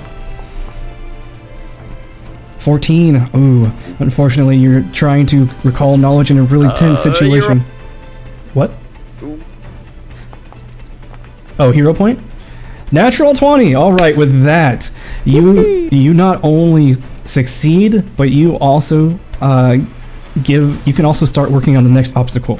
So you take a quick study with your nature knowledge. You find a quick path to use the ladder as sort of a hopscotch mechanism, and you skip across the muddy field, and then you swing from some trees using the base of them to kind of keep you stable, and you sprint ahead. What you see ahead of you is just more forest that you need to sprint through. So we've still got Nia and Digger, and what did Nim roll? Yeah, That was a 17. Nim's already through, yeah. So Nim and Lysander have already made it through. We've got Nia and Digger still trying to find a way through the mud. What are you doing? I'm just gonna wade through it and trying to use my staff as an aid. All right, give me athletics. I'll give you +1 bonus for using the staff. Nia? Nia also just tries to dig through the mud. Digger, you try to use your staff to go through, but your feet keep slipping. You keep falling and unable to go through any ground. Nia, athletics with +1. And this time around, you manage to crawl your way over to a nearby tree. You wipe off your hands, scraping it against the bark, and then you go back to your ladder and clamber your way through easily. You hand it over to Digger, shouting for him or for her to try to jump onto it. Digger, one more time. Oof. I can't roll it through the shortcut above. Athletics. With the staff and the ladder, I'll say +2 bonus. That is just enough to succeed. As you begin climbing your way through, one of the thorny vines is going to lash out at you. Let's see if it hits you as you try to escape. That is a 20, so that will hit you. So, as you clamber your way through, Digger, you take 6 damage across the back as a thorny vine whips you. You crawl through. You guys begin sprinting for as long as you can think. Begin sprinting. And as you do, a few minutes pass as you're sprinting. The horde of shambling plants is still doggedly pursuing you. And as you're sprinting, all of a sudden time seems to stop. And there's like a black filter that goes across your vision as you see yourself running in slow motion. And you hear a voice above you say, "Wow, would you stop making so much noise, you louts?" What?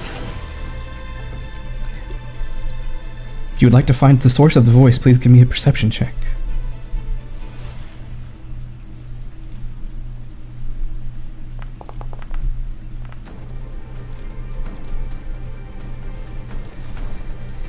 Ooh, natural 20 for Lysander. You look up and immediately see a bizarre creature lying on the branches above. What you see appears to be a feline entity, a curious-looking feline entity with gray fur and tiger-like stripes all down its body. But its eyebrows are long and wispy, almost as if made out of ethereal threads. And what's even more confusing is that it has a pair of arachnid legs jutting out of its abdomen, and it has 2 extra legs jutting out of its backside. And its eyes are a solid pale green as it looks down on you condescendingly and upset.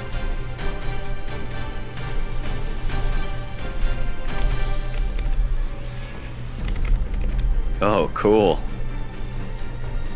Apologies for the intrusion. Do you think you could offer us some aid? Not with as loud as you're being. I'd rather you get swallowed up or something. Well, you know, we're just passing through. Passing through? Then why are you making so much noise? If you're just passing through, you'd just be walking. But no, you're like yelling and sprinting and nonsense. With that, Lysandre's gonna turn around. Are we still getting chased? You are still getting chased, yes. They're about 100 feet behind you. But it's strange. There seems to be a stopping point. There's that gray filter, or that black filter around your vision, right? But it seems like wherever the plants are, they're outside that filter. And that still looks normal. But everything around you seems to be moving very slowly.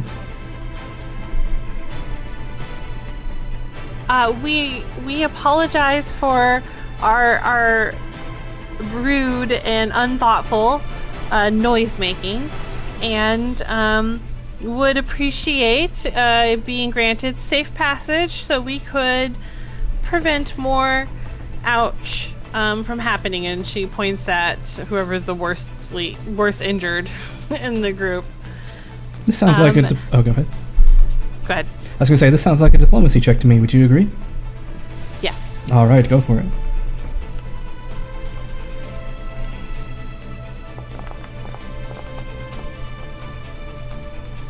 Oh, it didn't have to be secret. That's a 24. I wasn't sure. That is a success. So, the creature looks at you and says, "Ah, I see you have spirit of your own. I'll let you pass." And it's like wispy eyebrow point. It forms into a solid pointy arrow-like shape and points beyond the tree that it's currently perched on.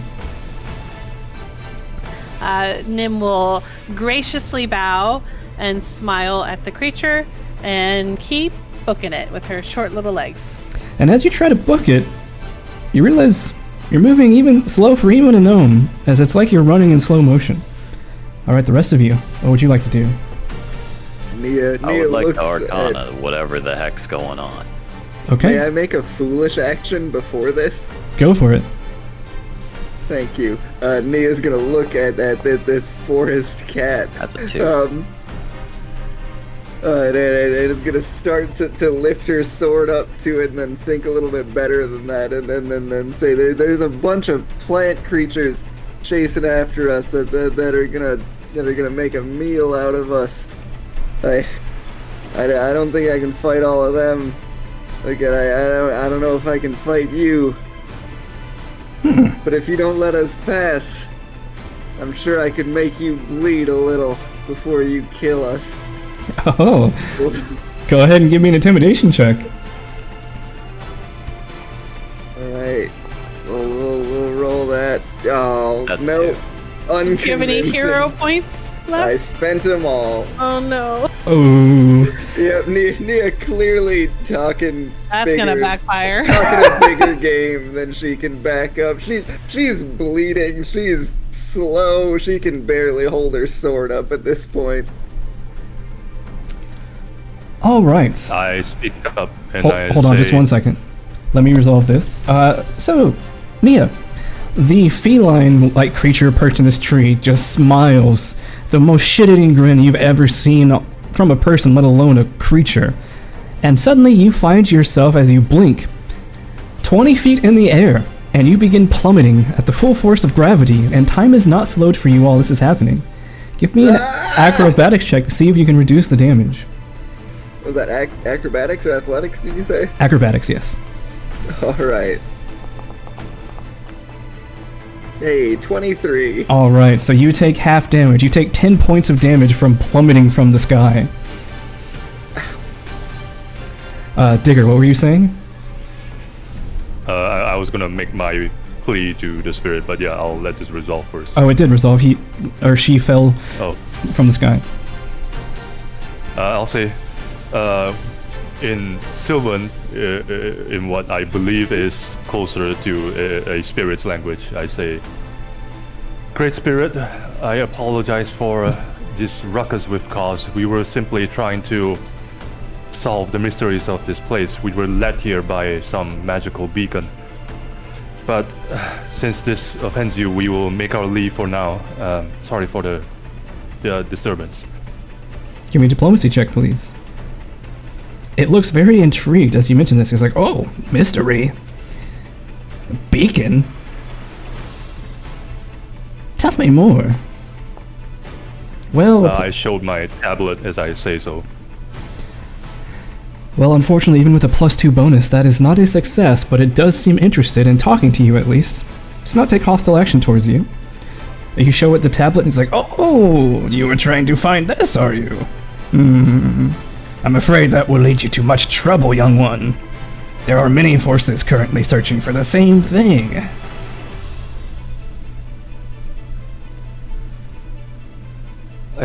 It's been driving me here. I believe I have a imperative to discover it and find out what this is. I know some kind of forest guardian is running amok in these lands, and there's a lot more chaos brewing, and I believe this is the key.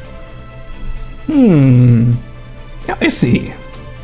An interesting guess, if not slightly off base, but you've piqued my curiosity. Let me think about something, and I'll get back to you. And it looks rather condescendingly towards you, Lysandra, as if waiting for you to make some sort of plea to it. It definitely seems like it's kind of gloating and basking in this sort of power it has. You rolled a 2 to see what it is. You have no idea.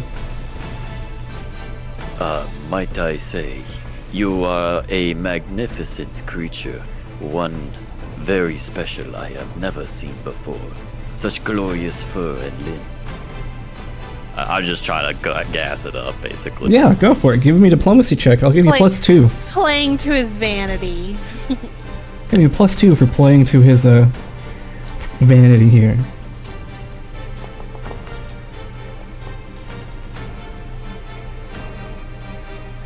That is off by 1, so I'll tell you what. I'll offer you a success at a cost. You can, of course, refuse, and it will just be a failure. I can try to re-roll it. Oh, you have a hero point? Okay. Oh, that's... Whoa! Ooh. Well, that is a critical success, so...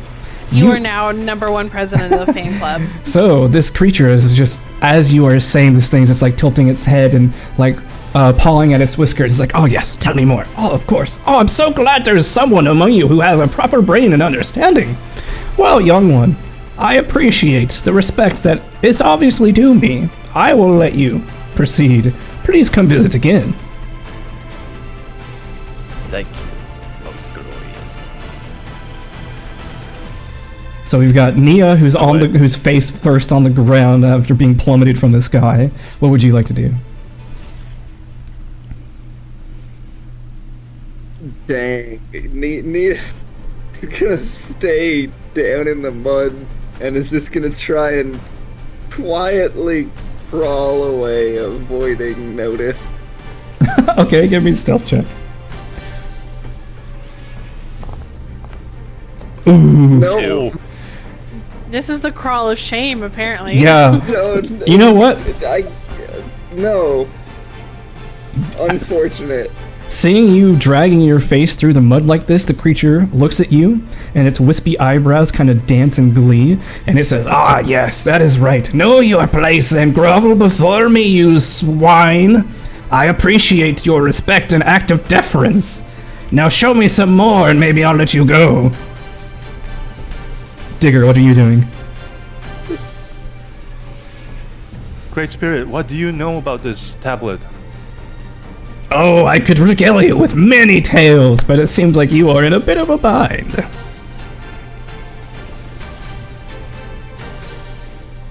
Let's just say... escape. Go ahead.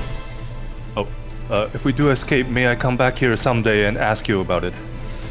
Well, you've piqued my curiosity, so who knows? Maybe we'll be seeing each other sooner than you think. And as it says that, it raises its eyebrows and its wispy eyebrows dance mischievously. I nod and I slowly walk past him. Give me a diplomacy check. I'll give you a +3 bonus to this roll since you have endeared it.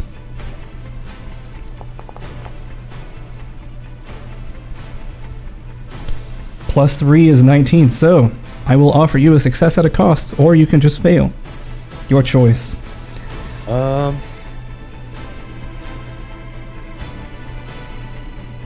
Yeah, success at the cost. Alright. It will let you through, however, because it seems to be a mercurial creature. As you step through, suddenly a vine also just seems to materialize out of thin air, as if like a rift in the air opens, and a strike is going to happen against you with a +3 bonus. That is a 29. Yep. Is that a crit against you? I'm 18 AC. So that is a crit. So, Digger. Oof. You take 10 damage as this mysterious thorny vine just out of nowhere slashes you across the cheek, tearing open a huge gash on your cheek, and you hear the chuckle of the creature like Nia, you are the only one left inside. Alright, Nia gives up on her pathetic scramble through the mud and instead is going to give a pathetic bow and scrape and say, please, great forest spirit, forgive my foolish transgression. I'm a pathetic grub lost beyond my place. Allow me only to leave your presence and I will no longer trouble you. Give me a diplomacy with +3. It is very much drinking up what you are pouring out right now. Alright, I'm trying to not die here. There's a 28. That is a success. Not a crit, but a success. It looks very amused now and says, very well. Keep your noisy meat flapping in check, and perhaps you will live another day. And as it says that, it materializes into a plume of smoke. It dematerializes in a plume of smoke, and that black filter fades. And all of a sudden, it's like all that slowed time catches up to you, and the plants are right behind you. You sprint, narrowly avoiding a few vines lashing out at you. Let's see if any hit you. It does not. So several of them lash out at you around your boots and around your injured leg, but you manage to dart out of the way. You all begin sprinting even further, and you come, after a few minutes more of sprinting, you come to a series of steep hills, and you also, keep in mind, have been sprinting just in any direction, not necessarily following any paths as you are fleeing from these creatures, but you come across a series of steep hills that are going to be difficult to traverse quickly. If you do them safely, it will take time. If you do them quickly, it will be difficult. But the choice is yours as you see the horde of plants continuing to surge forward through the forest behind you. So fun. Well, first of all, I'd like to know the way back. Back to the... We did cut a path. Yes. Back to the skull, you mean? The skull cliff? Not the skull. Kind of where we were before. Oh, the center of the forest? Yeah. Okay. Yes, you know the direction of that. It will be to the north and east of where you are currently. If we can get back to where we were, we'll be able to run down the path we've already made for ourselves.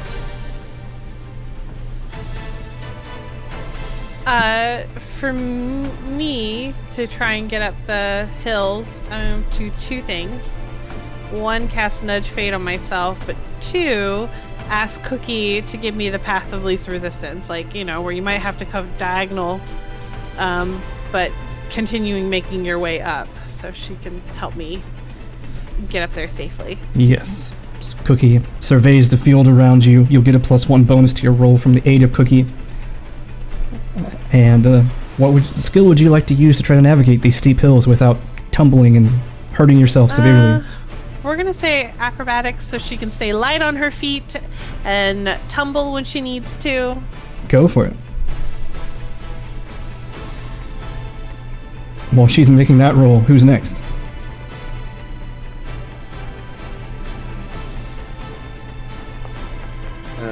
Yeah, I have disconnected the server. I can't roll dice. But yeah, Nia is gonna just try and. You said there was a dangerous path. Yes. You can attempt to go through these steep hills quickly, but it will be dangerous. Or you could go safely, but it will take time. Yep, Nia is terrified of what appears to be imminent death, and is going to make the risky and foolish path through these hills. Alright. What skill would you like to use to do that? Acrobatics? All and right. if you would not mind rolling it for me, I'm still loading back into the server. No I'm at problem. +9 for that, I think. Acrobatics. Very well. There we go. Oops. Alright, for you, the DC will be 17 since you are going the risky path. Your +9 gets you there, just barely. So Nia just like jumps over one of the hillsides, digs her boots into the muddy ground, and just begins like surfing down the hill with absolute disregard for like all the trees and branches along the way. They're breaking across her face and arms and body, cutting her all over the place, but she is zooming down that hill. Nim, you rolled a 9. You try to go down the hill very quickly, but you lose your footing and tumble forward and crash into a tree as you take... Ooh, you take 7 damage from the impact. She's wheezing. Her breath was knocked out of her. She's a little dazed. Digger or Lysander, who's next? Where were all... Would like to use nature to scout a safe way down. Go for it. Give me a nature check. While he's doing that, what were you saying, Digger? We're heading towards which direction relative to this map? Oh, you've already fled down at the end of this map. This map is no longer relevant. Okay, good. So we're back to... We basically backtracked then. Well, actually, you don't really know where you... If it weren't for Lysander, you wouldn't know where you are right now. You've just been sprinting with reckless abandon. But Lysander points out to you that the center of the forest is to the far off to the northeast, but you have to get through this series of muddy hills first. With the surging... I remember this... we were like going down in a valley-like structure towards the skull. Yes. So now we're heading... Wait, downhill? You have to go over and down several hills. Oh, okay. Then yeah, I'll use my staff as a hiking aid to try and get over the hill. Alright, go for it. Sounds like athletics to me. Or I'd let you do survival. Your choice. Yeah, I should try and recognize like solid footholds and such. Alright, survival. Lysander, as you try to quickly scout out a safe path forward, unfortunately the pressure gets to you and you realize you don't have time to make out the details. What are you doing? You know what? He's gonna hang back just a little longer, and he's gonna cast darkness behind. Alright. Buy us some more time. You shoot out a cloud of darkness behind you to try to confuse, hopefully, the plants, to buy you more time.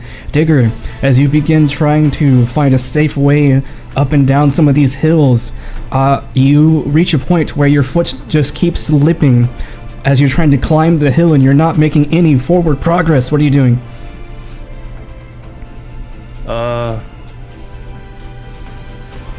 I'm gonna keep. I'm gonna try and brute force it and try and plant the staff into the ground and like dig my way up. All right, give me an athletics check. Lysander, after you've casted that spell, you see Digger is currently like stuck halfway up a hill. You hear the tearing of the vines and roots through the ground, approaching even closer. What are you doing? You know, he's just gonna launch himself off the hill and tuck and roll. All right. I will say, give me an acrobatics check. This is going to be a -2 penalty. Digger, with that, you're able to finally muscle your way up the hill, and you get a much quicker pace. You climb up the hill, you skate down one hill, and you begin climbing up the others. You are making quick progress through these hills. And yes, you lost all of the gear so far that you put on Daisy. Hey, acrobatics is my worst stat. Alright, so... Oof, you take 12 damage from rolling up and down several of these hills. Yeah, bashing off of trees like a pinball, crashing through bushes. You are all cut up all over the place. Mamma mia. And you see now clambering over the hills in the distance behind you is that army of plants. They seem undeterred by the darkness. As you all finish barreling down the hills, you break through the nearby tree line. You bob and weave through various thickets and brush, trampling many flowers along the way. You circle around in your current path to try to get a view to keep tabs on your enemies, and you hunker down behind a series of bushes. And as you are scouting, trying to see if you've made it free from these pursuers yet, suddenly the ground beneath you begins to vibrate with a slow and steady rhythm. As you Not here too. as you take a moment to figure out what's happening again, and boom, boom, boom, boom, boom, boom. It's this almost repeated, methodical bumping in the ground. Would someone like to give me perception or nature check? Could roll perception.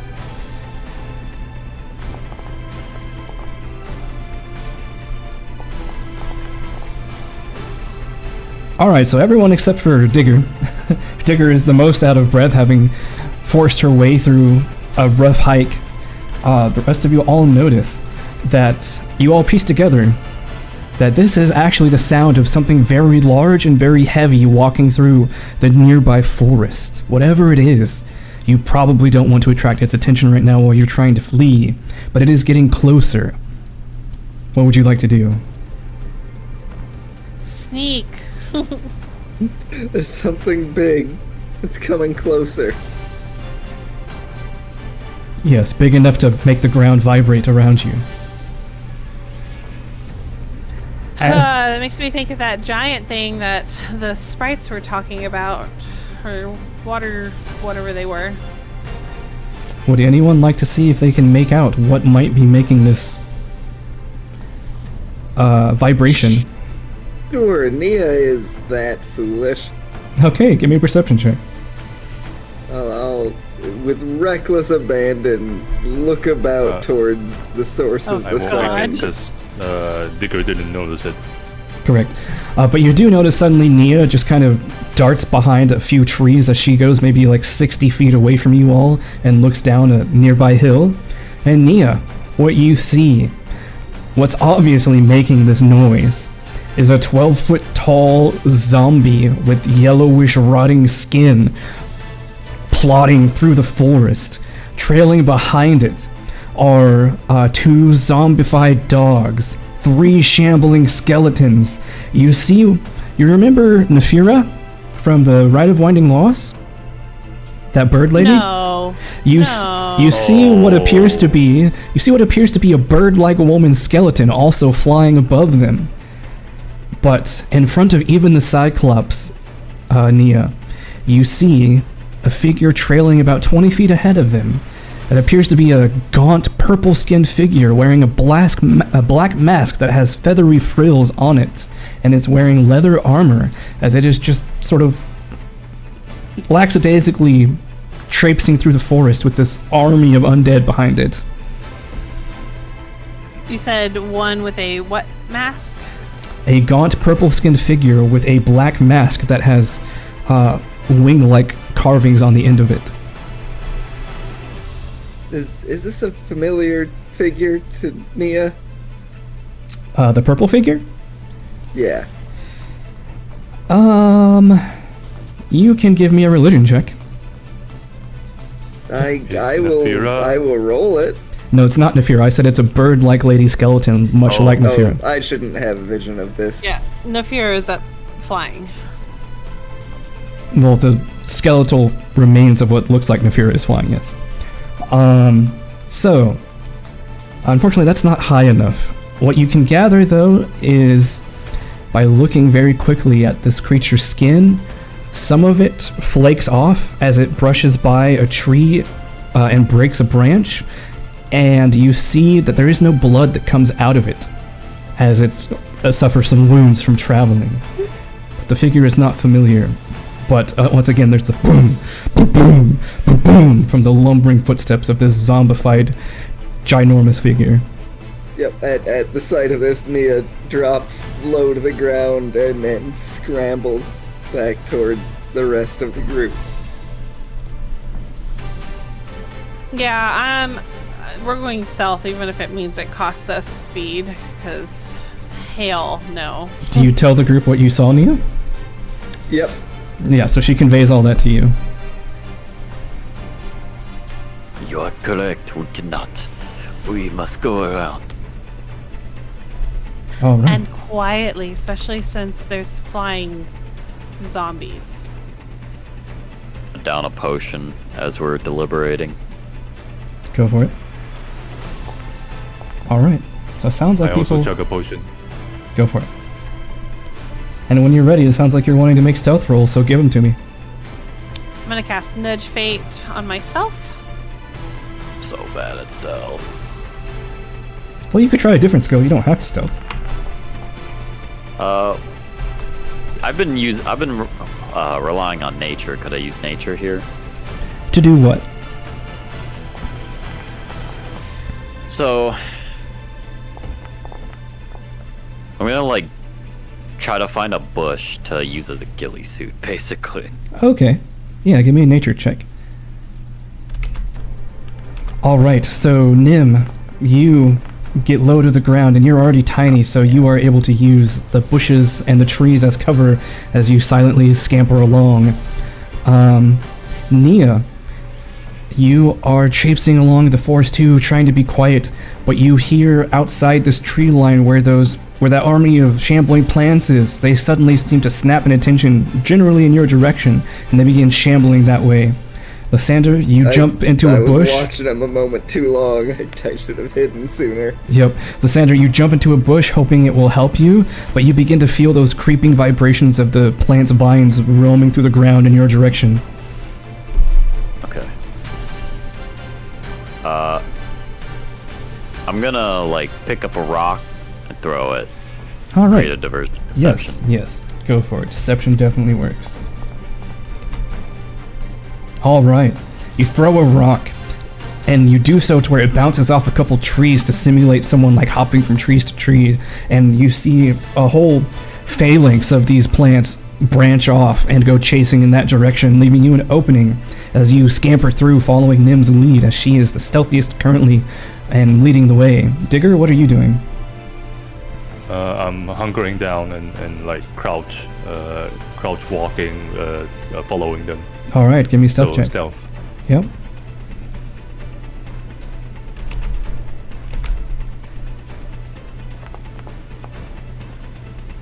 All right, so with that, Nia, you attracted their attention, but you're able to sprint ahead and break the path with the plants and catch up to your group as you all shamble along forward, managing to narrowly evade the notice of this patrolling or just meandering large group of undead. Who knows why they're there? But after you break a long ways from this hill, you begin sprinting with reckless abandon through the forest, and you break through a thicket, stopping in your tracks as you take a moment to check the direction to see if you're following Lysander's guidance. You realize that you don't know where you are in the forest, but you only have Lysander's occasional reminder, we gotta go this way. But what you hear immediately around you as you gather your breath, you hear the faint sound of splashing water in the distance ahead of you, or somewhere. You see a rock formation of some kind, a large distance away from you to the left. You see a copse of especially tall trees far in the distance to your right. You still need to find a way to break the pursuit of these plants. What do you do?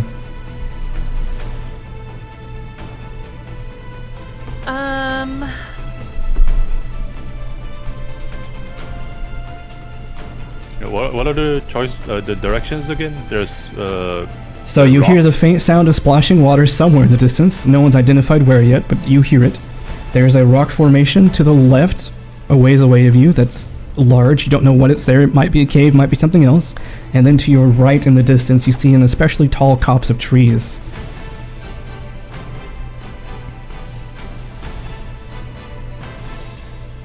I'm gonna close my eyes for a split second and see where my gut feeling of the ancient magic tells me.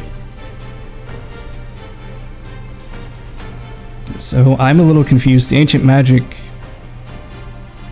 how does that help you in this situation? It might not be ancient magic. I'm just going with my gut here, so Okay, I'll just. sounds like survival then. Yeah. Okay, so Digger's trying to take in the scenery, try to see if she can navigate a path into her head with her camping skills. What are the rest of you doing? How far? I think Okay, so let's start with, I heard Cole first, so Cole? How far behind are the plants at this point? They're still traipsing through sort of the thick forest behind you, so you have about 10 minutes, you imagine, before they catch up to you. Okay, so we have time to sit and think. I was wondering whether I needed to just like give them barriers, make it harder, or if we're good. Okay. Can I traipse towards the rock formation? How far off course would I be going if I tried to just see that better? Give me nature or survival, your choice, as you try to estimate the distance. as she's doing that, Nia's gonna say, I can hear water. Maybe there's a river nearby. If we can get to there, maybe that'll cover our tracks. I will scout the lose water. our pursuers. As you try to gauge the distance, Nim, you're really not sure. You're pretty rattled from all this sprinting and the pain you've been in recently. And the vision from earlier this morning is playing back in your head, and you're like, no, no, no, no, no. Yay, fun. So instead of that, she will listen to Nia's advice and try to see if she can pinpoint where that water is coming from. Yeah, so perception check from you and Lysander, because Lysander said he also wanted to try to find the water. Natural 20 for someone. Oh, I'm not supposed to tell you that, sorry. Lysander, natural 20. And Nim rolled really well too, so you both, like, at the same time are like, it's ahead of us some ways. You're gonna have to find it, but it's ahead of you somewhere. I'm going with them because I didn't roll well. Alright, so you all begin surging forward, keeping sounds, eyes and ears out for the water. Someone give me a survival roll. And we will treat this as a group check. Not my greatest skill, so Who's got it? roll. I'll guidance you. I'm only trained in it. I mean, that's still good. Alright, so guidance to Best. Digger. Yeah, guidance to Digger, so you get a +1 bonus to this, Digger. I'm gonna add Pursue Lead because this is critical to our expedition. True. I love how we're all city folk. Alright, that is the exact DC. Oh, So, you lead the party forward a mile until you see a rather large pond in front of you that is rather pristine. Smells weirdly like spring water, although it's a still pond. Can I cast Detect Magic just because of what we've had issues with Sure. pristine water making you sick? You cast Detect Magic, and there's definitely magic in this water. What kind? You don't know. Can I use my oddity identification? I can do... Yes. I think it's like faster. Does that, yeah, I was gonna say, does it let you do it faster, or is it still 10 minutes? No, it says let me do it faster. It just lets me determine if it twists minds, has fortune, or if it reveals secrets. That's it. It does none of those things. There's none of those magics. Okay. Well, then, fun. Great. Out of character. I'm recommending a bad idea here. Nia shouts out, we should swim across the pond. They won't be able to chase us across the water. Nim is shaking her head no. I'm in armor. I would sink. I also, there's something magical about that pond. Couldn't tell you what, but something definitely magical. like to heal myself in this brief respite. Alright, go for it. If you would like to try to identify the magic, you could spend 10 minutes. Given that you all sprinted here, that would leave you with your best estimate. You don't know if this is true, but this is your best estimate. You would maybe have 5 or less minutes to figure out what you're doing if you identify the magic of this pond. I will identify. Alright. I will take that 10. Give me an Arcana check, please. Okay. Knowledge rolls are secret. Well, in that case, I'll spend well- 10 minutes refocusing. Yeah, since they're doing something for a few minutes, I'm gonna take out my tablet, the stone tablet, and in a soft voice to try and sing the same tune to it, see if it reacts. Alright. You sing the same tune to it and nothing happens with the tablet. Lysandra, you are refocusing. Seems like starry energy gathers around you. Nim takes a few moments and she begins muttering strange words and drawing strange symbols. And what you figure out, Nim, is this is the same kind of blessing on the water as whenever you met the water spirits, the two sisters. Okay. I quickly relay that to Digger because I think she'll have the only one with the context. Correct. I speak out. Great water spirits, sorry for the intrusion. We are being chased by dangerous plants and we may need assistance. You wait for a few moments and the face of the pond is still as if dead. If not That is assistance, so at least sad. safe passage. There does not appear to be any response. Okay, we go around the pond. And with your check result, Nim, you would also realize that this magic on this pond is actually waning. Yeah, I think I don't think they're here anymore. This might be that pond of that sister that was missing. Yeah. Let's just At least let's we keep had going. time to catch our breaths. Alright, so you all skirt around the pond, going back into another tree line. What are you going to do to try to break the pursuit of the plants now? Okay, Lord knows. Goodness. Okay. So we don't know how are they pursuing us by smell or by sight or sound or anything. We don't know any of this. Correct. As far as I know. So Nia is just gonna like rip off a tree branch and try to like brush away their footprints behind them as they run. Just gonna kind of try and hide the passage, Sure. any evidence of their passage. Makes sense to me. That's a good question. I'd like to recall knowledge on how they might be doing. Alright, give me a nature check, please. You are so flustered right now that you almost forget they're even plants with the way they're pursuing you. Yeah, that's fair. All right. So yeah, Nia trying to hide footprints. Yeah, That feels stealth to me. sure. Stealth or survival, I'll let you pick. Yeah, stealth. We don't know if this is effective or not, but it's the thing I'm trying at a 15. Alright, who's going next? As Neo's frantically trying to like scrape off the footprints you've left in the mud. I'm trying to think. What else can I do to turn them off? They're not close enough to do anything like vomit swarm to slow them down. Correct. You, because you just entered another tree line, you currently can't see them. But before you sprinted across the other side of the pond, you did see that they were maybe half a mile away and quickly closing. I'm gonna try and create a diversion like earlier. Maybe we can break more of them off. All right, We give me a could run deception in check. circles. I'd like to do the same thing with her. All right, so both of you roll me deception, please. And Digger, you were the last one who hasn't done anything. What are you doing to try to break pursuit? Are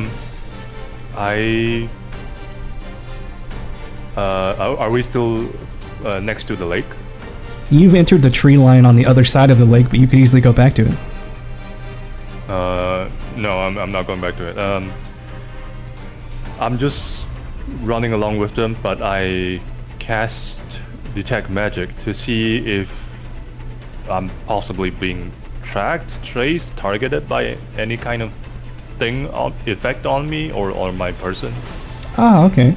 So you cast detect magic. Because my suspicion is that they're targeting either me or the tablet. So you cast detect magic. Obviously, the tablet lights up. There's a stick on Nim's belt that lights up. Her hat lights up. The weapons of the party light up. The parties. And there is some sort of glowing thing that Nim points out, because she's also been casting detect magic, on the back of your neck that you never noticed before. Show me. This might be what the runesmith is talking about, that I'm being hunted. Do you also have detect magic, Lysander? No. Okay, so you actually don't see anything. You look at his neck, or her neck, and her neck is just a normal half-elven neck. I don't see it. Yeah, it's there. I don't know what to do about it, but it's there. Let's make our way to some other clearing, see if we can find anything else. So currently everyone else has already made preparations to kind of try to break off the trail here. You've got Nia, who's frantically scraping out tracks on the mud. You've got Nim and Lysander, who are creating multiple diversions on the other side of the riverbank. And then there's just you left. What would you like to do? If I can see the magic now. Well, it's on the back of your neck. You can't see it, but... Okay. Since I can sort of like draw magical sigils, like basic ones with my detect magic, I'm gonna try and basically just scribble around that magical effect around my neck to try and mess it up or disrupt it, even by a little bit. Alright, give me an Arcana check.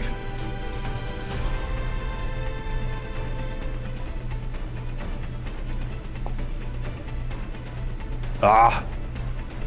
Alright. So, you do not succeed, but luckily, there were enough chase points earned by the rest of your party to conclude this obstacle. As you all finish your multiple preparations, Nia, you successfully scrape away all signs of you running. Nim and Lysander, you create multiple different side trails as if some of you split off to try to distract them, and you reconvene by huddling still in the bushes. And you watch as the shambling horde of plants breaks through the tree line. They come to the riverbank. They look, their little bulbous blossom on the top of them kind of jiggles back and forth, like they're unsure what to do.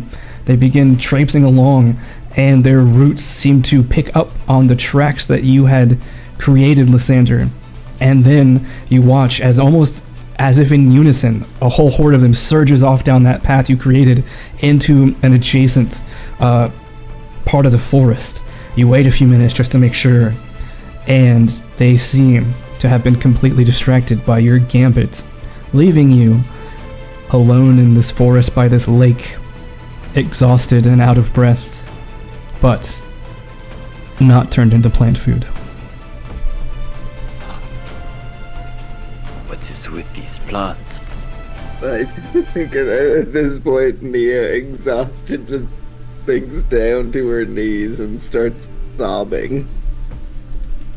It's been a bad day. Well, I don't understand how do, one, plants chase you, two, how do we have so many undead in this forest, and like what's going on? Chaos. I'm lying on my side on the earth, I just pant out between breaths, saying, I don't even know. This doesn't even feel like a home anymore. Nim will Chaos. take some deep breaths, look over her party members, and she'll flick her wrist at each one of them to cast prestidigitation, help remove dirt, grime, that kind of stuff. So at least, you know, if they're hurt, they're not dirty. Yep, Nia is hurt but not dirty. At least on the outside. I'm kidding. Through my detect magic, that mode of like magic that's been following me, was it the same magic that's been guiding me, guiding my eyes on the silvery tree, or is it different? Give me an Arcana check, please. Now that you have a moment to actually compare the magical frequencies. It is definitely not the same. It is very different in nature. And it does seem to be, with your Arcana check, you do get the sense that it does seem to be like a brand or a curse of some kind. Okay, yep. I'm not good at healing, Nia, but I have some health potions if you need. Yeah, Nia's gonna do a quick the visual observation. Look at anybody else. See if anybody else is more hurt than she is right now, as she is badly hurt. No, you seem to be the worst one out of the group. All right. She's gonna put a hand on the basically her entire lower leg torn up by this lizard that has bitten her apart, and is gonna think back to the experience of embracing Ashra and Anarash and reviving them from petrification, and just try and feel out that same feeling towards the horribly torn up leg. It was a Digger and Honor Rush, by the way, but yes, you do yeah. that. Yep. And it's faltering at first as you try to muster forth that same energy again. You all see as Nia is just on the ground and wiping away tears. The silvery white light sputters from her palm and fades, and she's like, "Oh, come on!" She keeps trying it, and eventually, what happens, Nia? All right, there is a flash of a brilliant silvery white light, and just where her leg has been ripped and torn apart by this lizard, you see the flesh weaves itself back together, just light filling the gaps in skin and muscle. And then reforming the parts of Nia that had been damaged. Oh, good. I'm glad that's new, right? I know that magic as a champion. This seems to be somehow different. It is a similar ability that you have seen before, but as you study Nia, she does not have any of the signs of the champions you have ever met in your life. This seems to be some kind of different divine source or impetus. It seems none of you were joking. You all really do have divine energies. Potent about you. Yeah, and Nia grimaces in invisible pain and says, "Yeah, that's what they say." Maybe you Nia still does, hurt? but I definitely don't.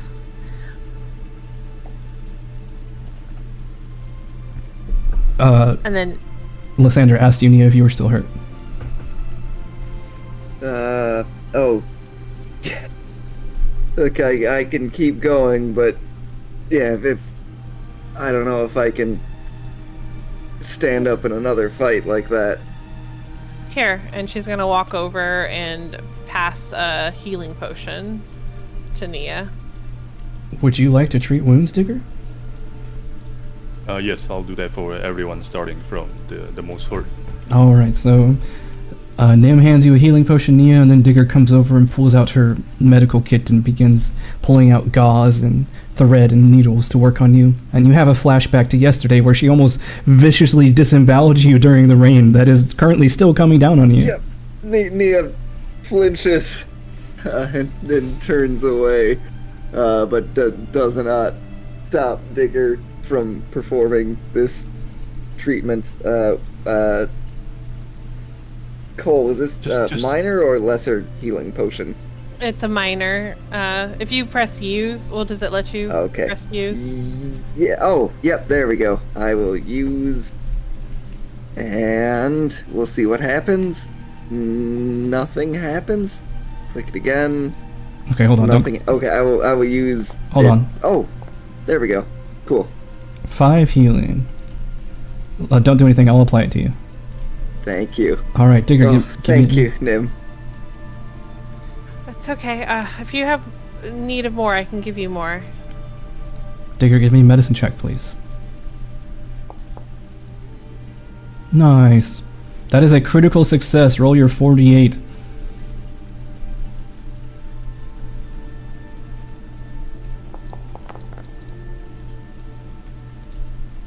That is 12 to you, Nia. This time, Digger does not viciously disembowel you in the rain, but she does another remarkable job. All right. Oh, thank you, Tigger. I knew you could do it. Thank you for the vote of confidence. Is anyone else still hurt? I'm slightly hurt, but I'll be okay. Would you like to treat yourself, Digger? Yes. All right, roll me medicine, please. All right, roll your 2d8.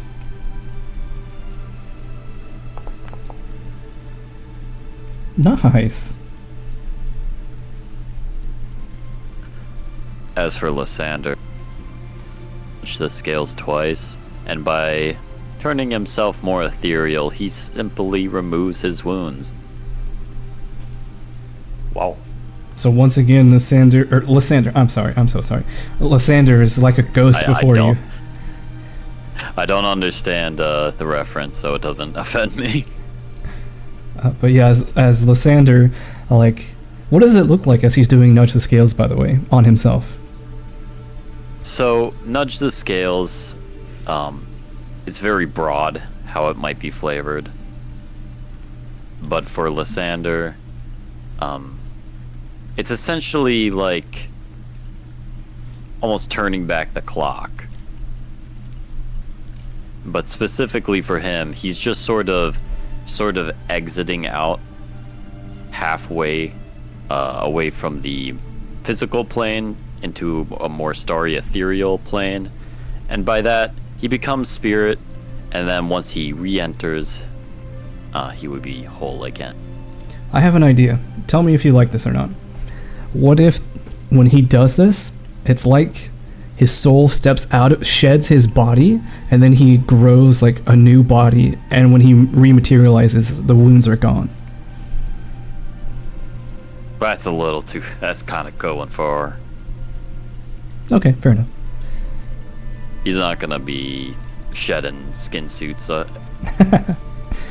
Very well. So yeah, Lysander kind of turns ghosty before you again, and when he slowly comes back to his physical form, his wounds are completely gone. When he's ghosty, Nim's gonna try and touch him. You would feel him. Okay, she's just testing. He would feel, though, far less substantial. Okay. Nia watches this, and as Digger is stitching some wounds together on her leg, it's like, huh. There's new and strange mysteries every day here. The world is Yeah. filled with mysteries. So why But- why is it you look like a ghost, Lysander? You know, I couldn't quite tell you myself. It is Or some would say it's a curse. You That's- see, I look to the stars in order to gain insight into the mysteries of the cosmos. And for that, I sort of intake the universe into myself, and I become one with it. That's a good answer.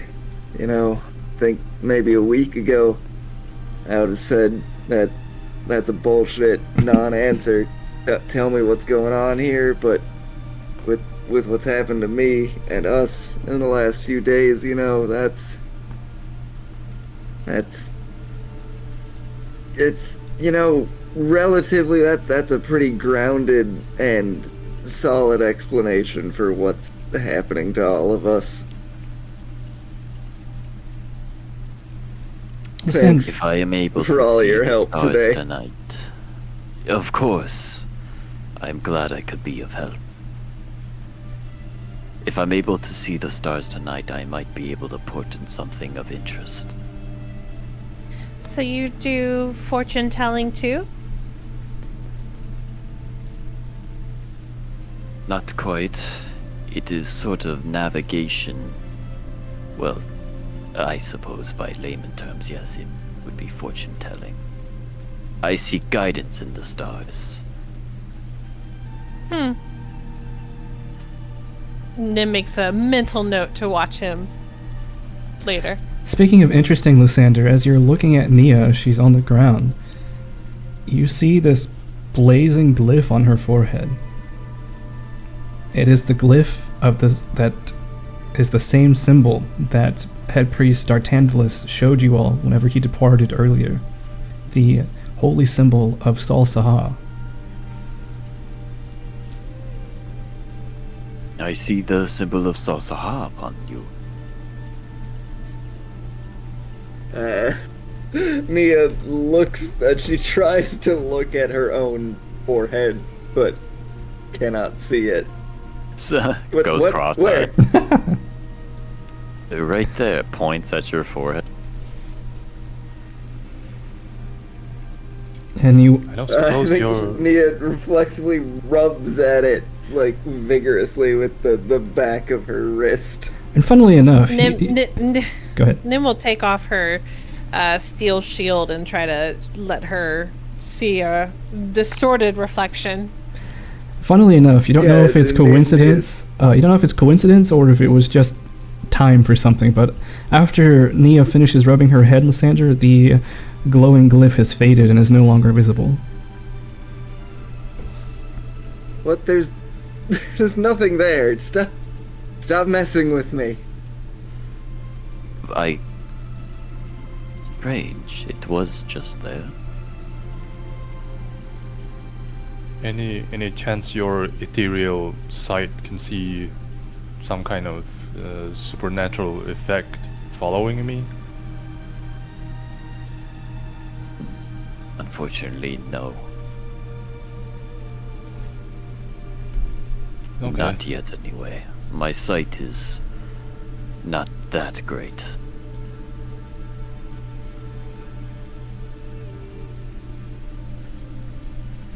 As you ruminate upon what this strange magical sigil might be on the back of your neck, Digger, and you all catch your breath after an already exhausting day fleeing for your life through the Liluvine forest.